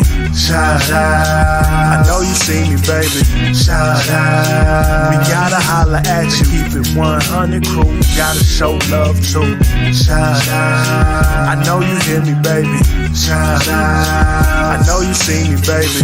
Shout out. We gotta holler at you. Keep it 100 crew. Gotta show love too. From the fans in the stands to the follows on the gram. Thanks for your support, showing love in the DM. We stay Spencer strong, fight together till the end. Now it's time to shout out worldwide friends and fam. Like the network that keeps it real, 100 crew. So many in the world that I gotta show love to. For some this part, see the show is at its end, but for me it's so important to thank the charter members and the fans. Built the network, speak the truth through the tape. Never run around the truth, no narratives we create. Set them straight, no bubble screen on 4th and 8. Audio Jane getting nervous cause keeping them up too late. That's it, no more to say to get the shot of vital. But hurry up cause the postman's getting homicidal. Shout out. I know you hear me, baby. Shout out. I know you see me, baby. Shout out. We gotta holler at you. Keep it 100 crew. Gotta show love too. Shout out. I know you hear me, baby. Shout out. I know you see me, baby. Shout out. We gotta holler at you. Keep it 100 crew. Gotta show love too. As long as Cherie's happy, I'm happy. That's right. As long as Cherie is happy, Thomas Jones is happy. Hopefully Thomas is coming back. You see Cherie right in the middle. Lady in the middle. I love all. I know, Cherie. Calm down, Cherie. She's getting ready for vacation Brady. talking like that. She's ready to go on that cruise, the Love Boat. Well, It ain't no sub, I'll tell you that. No. Let's Where hope you not. going? I'm doing a Mediterranean cruise. Oh, cool. Very nice. Yeah. Who's better than she? Going to Italy. Spain and France. She's gonna meet a nice Italian man, Wallingford. Claudio. Yeah. Very nice. Can't make the show this week, guys. Gonna need one of those Manscaped coupon codes. Mama's busy. Cherie, you have a shout out tonight. I do. Today's my god baby's birthday. She's turning 12, so shout out to Brianna. Nice. Happy birthday, Brianna. And she is way too young for me to play anything inappropriate, Cherie. So you're I do completely safe. appreciate that, Shay. One more year. Next year he'll do it. And of course, shout out to you all. It's been fun watching y'all in the background. I've been still working, trying to close out a lot of stuff before vacation starts. But the conversation's been fun watching all of y'all go back and forth. So thank you all, the Patreons, for coming on and keeping us entertained. Yeah, thank you. Well said. Well said. Eric Clemens, you have any shout outs you want to give? I think I want to shout out all the folks back home, south side of Chicago, diehard Bear fans like me. Grew up watching this team and having my whole week ruined based on their performance on Sunday. They know what I'm talking about. Shout out to you. I'm still here. I'm still around. And thanks to you guys, they get a chance to get a glimpse of me that I'm well, I'm alive, and I'm more alive now that I've been with these guys for the last 3 hours. So shout out to you at TTNL. Shout out to Chicago fans everywhere. I appreciate you. Love it. Love having you on. We got to have you back, Eric. Be my honor. It would be my honor. It's our honor to have you on, and definitely shoot Shane that number, and we'll make that happen. George, the Chinese Academy Award winner in China, whatever. How Do you they say give that? awards out there for their actors and actresses? Yeah, they have. They Yeah, do? Nice. the golden chopsticks. Golden horse chops. Golden dongs. You want a golden dong, George? They're called golden horses. Jinma. Golden horses. Don't they eat horses over in China? Oh, stop it. No, I'm serious. They eat horses in Italy. They got them. Yeah, people eat all sorts of shit all over the place. Sicily is big in Sicily. Serious, bro. Oh my god! Chinese I thought it was people only eat, in the mob book. the main meat Chinese people eat is pork. A lot of pork. Okay. Do you have any shout outs? Shout outs. Well, I mean, I got to give a shout out to my girl, Noelle, my girlfriend, Noelle. my love. She puts up with all my Bears obsession and it drives her fucking crazy. And I know all you guys can understand. So I got a shout out to Noelle. She also was with me at the Rain game, and I'm trying to convince her to go with me to the Packers game. She's good luck charm. And You want to play her a song? Oh, that's the juice, baby. Yo, I feel the juice in my mouth. Yo, the juice in your ass like Florida orange, baby. Yo, pulp free. Hell no, I need the pulp. Need a whole bunch of pulp in that goddamn ass, yo. Bill, could you hear me? I will play her that. Wasn't She'll expecting love it. Coach O to chime in on that one. She'll love it. She'll love it. She's also from Chicago. I'm making her a Bears fan. Noelle, shout out to you. Yeah, Noelle. And to you guys. I mean, you guys, I don't know. I got really excited coming on the show, talking with you guys. But the bottom line is you guys made me love football and love the Bears more deeply than anybody else. And I mean that. I mean, that's the truth. So, shout out to you guys for, showing me how to love this team, showing me how to see the people and the people behind the scenes who are making it all happen, and for sharing yourselves with me, because you guys have made me love the Bears and love football, and I love you all too. So shout out to y'all, all of you. Thank you, man. That, very well said. It means a lot. I'm glad we brought you back to the greatest game in the world. Yes, Jen Markey. 100%. It's not soccer. Sorry, Claudia. It is the game of football, America's game. America's game. Speaking of America's game, America's favorite Italian. You have any shout outs, Michael Salerno? Guy, where to begin? Well, shout out to my true love, my Karen. Things have been wonky the last 2 months, and she's been the rock that I'm leaning on, not just the last 2 months, but the last 30 years. So glad you're in my life, sweetie. But putting that aside, I do have a public service announcement. Okay. For all the people out there, guys, seriously, I'm a financial advisor, and I like to think I give sound financial advice. I'm telling you right now, to be a Patreon member on the TTNL, it doesn't cost, it pays. I don't know, there's no place on earth that's going to give you as much content, more importantly, as much knowledge and insight than this network. And shout out to TTNL. And the only other thing I can't figure out is why I'm not paying $7 to the significant others and their children for allowing them to put the time into this wonderful product. Thank you. We got a new hype man. Yeah. Fucking awesome, bro. Great job. I appreciate that. I appreciate your Better kind than the words. last one. Do you ride the ferry? No, early in when I had to go to Wall Street, yes. Okay, because my buddy, he is also my assistant coach. He drives the ferry. He's the head of that. Sucks during the winter. I know. I don't know. He lives all the way up here, drives all the way to drive the Staten Island ferry every day. Shout out to my guy, Lewis, Coach Lewis. I'm shouting him out early in this. Anyway, my guy, Russ B. Pizza Hut is not the best pizza in Arizona, Jim. Russ is going to give you the restaurant that Jim Larison, who loves pizza, hasn't had New Haven pizza. Our guy, Jim, as well as Eric. But Russ, do you have any shout outs? Of course, he went blank. I don't know, he muted. Yeah, he's been having issues with his phone. He's been having popping in and out more than Claudio and raising fucking 4 daughters.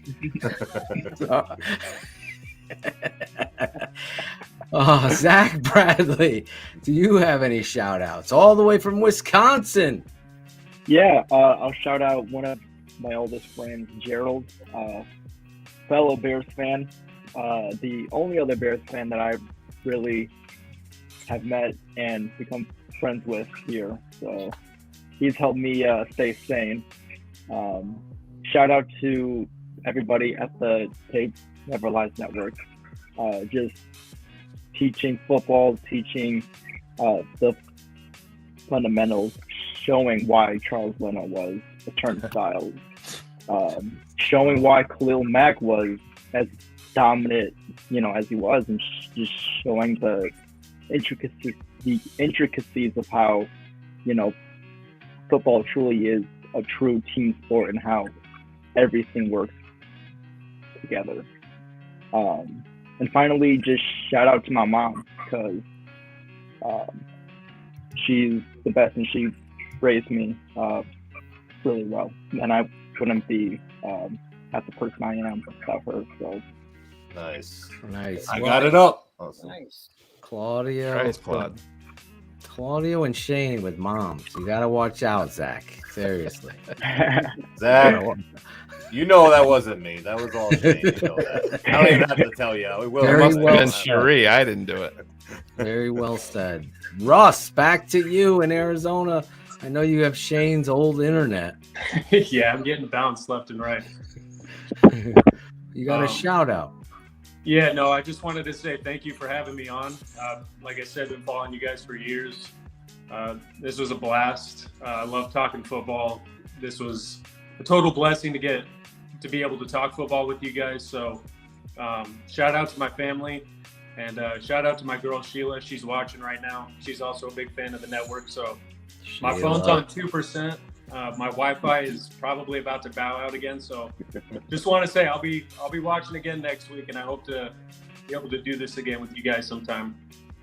Oh yeah, we're gonna have you guys back. I really like the passion and pride and character of all of you tonight. I didn't know we were gonna have so many until this afternoon, Shane says, we're going to have 5. I go, 5?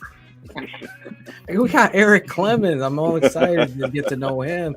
And of course, I wanted to hear George's story. And then I didn't want to disrespect any of you guys as well. So I know we'll definitely do this again with a bunch of you fans that want to come. I know we had, I'm just breaking Shane and Ivan's chops. Just be honest. That's what I do. That's what he does. No one gets made fun of more than me. So I have to dish it back, Eric, right?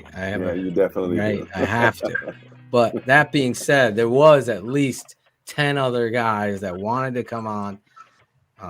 And we will get to you. I promise you. And we will get on BHL more, what we did, having the fan come on later in the show to talk with us as well post game. That being said, Claudio, real quick, shout out. Real quick. Yes. Obviously to all you guys, Russ, Zach, Mr. Salerno, George, the George across from the pond that we do like. George is in LA now. Well, he's in China sometimes. He was in China. Eric, obviously, Eric. Hey, maybe I can hook up with you and we can go out. Absolutely. We'll get some pizza. Me and Claudio could take you down to New Haven and get some pizza. Hey, that'd be great. Phil's paying though. I will pay. I will treat. That's wonderful. No, I'm just fucking with you. Claudio has drank all of my Coke Zeros, Eric. No, but shout out to all. I mean, it is amazing. I mean, we've been doing this for like 2.5 years or so, whatever it is. But like to have fans like you guys actually, love this show and it affects you and it affects your life in a good way. It's pretty cool to see. So shout out to you guys. Well said, Claudio. I don't care what anybody says about you. I don't care what anybody says about me either. Fucking place. You're staying here no matter what, Claudio. I fucked your mom. Hey. I fucked your mom. Hey, Shane Marceau. Yeah, I'm gonna shout out the big panel here tonight, man. It's bro. These are always some of the best shows when it's not just football. I mean, we covered a wide array of topics tonight, and it's usually, like I said, these are usually the best ones. So glad we got in contact with all of you guys, and everybody made the time to come here and chop it up with Phil and I, and Cherie and Ivan, Claudio. We love our fans, and without you guys, we can't do what we do each and every week. So we appreciate you guys just as much as the love that you guys are showing us. So I guess that kind of says it all right there. Well said. Where did Ivan? He had a bounce. He had some kids, daddy duties. Yeah, daddy duties. Oh, okay.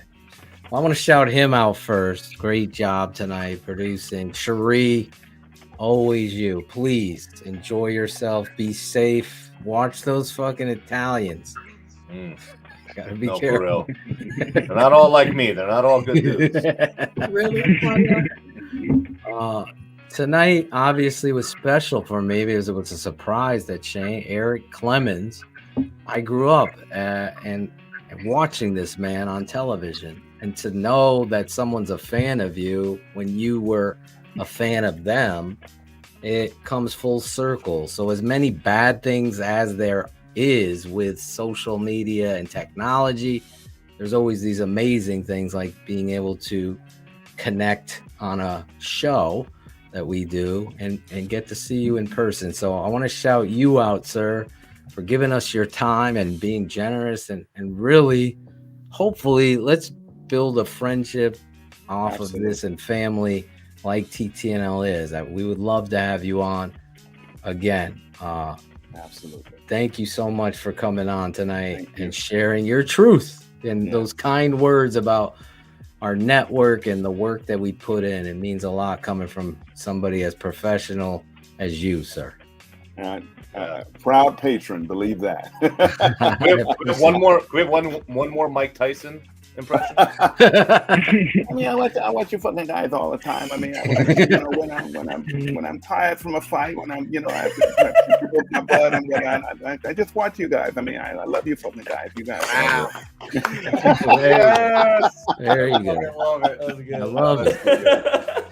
I want to shout out you guys, George. Listen, you deserve your own show, George, with us at some point because you're an interesting cat. Maybe Shane probably fucking hates you, but Why? What did I do? I don't know. I'm just saying. I don't know where that came from. Jesus Christ. You wouldn't shut up when you were talking. So yeah, no, I said I found somebody that He's talks used to more than- that, though, Phil. Yeah, I found somebody that talks more than exactly. Phil. Exactly. But George, it was so interesting to hear your story. We got to hear some more of it tonight. Obviously, appreciate your passion. And hopefully when we do set the date that you're able to, Sheila, right? Or is it Noelle? Noelle, I apologize. Noelle lets you come back to Chicago to a game and the TTNL tailgate and party with us. Hopefully, Noelle. I don't know. I also want to shout out you, Mike, as Claudio said, representing. You could be a hype man for this. You could be the Flavor Flav of this. Obviously, our guy lost his connection, and it's unfortunate because I wanted to shout him out. And in Arizona, we truly appreciated your time, and Sheila, your wife, allowing you to be on here. Where did he go? Is he popping back in? No, he's not. Also, you, Zach, we've seen you grow. I remember you from the old network as a young kid. Now you're a college graduate. So you're just like family, growing up with Shane and I and the freaking Bears being the, what would be the sauce of our family and our friendship here is all bringing everybody together. And I think that's where the Bears, this show, and hopefully they take a little advice from this show and give back to the family of fans that the Chicago Bears have been so rewarded with. The passion. I still hear, you love them or hate them, Jalen Johnson saying on the sideline, can you believe how many fucking fans? We've won 3 games. It's minus 15 degrees. And look at that crazy Puerto Rican dude in a pink fucking rabbit pajama suit. Ivan Bart. That Bears fans, love them or hate them, they travel, they have passion. That's what we have here. If you're new to the network, smash the like button, subscribe to the channel, and if you really love and want to learn the game of football, sign up, become a patron. As the season goes on, there's going to be really in-depth analysis and looks at Justin Fields, the running back situation. All of it we're going to be breaking down. Is C, Mo, Larry, or Curly? All of that. We're going to look at the offensive line, everything. Yeah. So jump on, become a Bears. Thank you to the fans in the chat tonight. It's the end of June. Next week, we will not have a show. We will not have a show next Wednesday. It'll be the first time in 3 seasons, Shane? Is it? Or 2.5 years? Let's call it. I think it was. Oh, it's no. So 2020, 2021, 2022, and 2023. So this is going to be technically year 4. Year 4. Wow. So it'll be the first time we've not had a show on a Wednesday night because we really have to meet with some of the guys and get a game plan together next Wednesday to kick off the season and give you the coverage that we want you to have and have a really good tight plan. So anyway, I think we've said it all. We'll see you guys next week.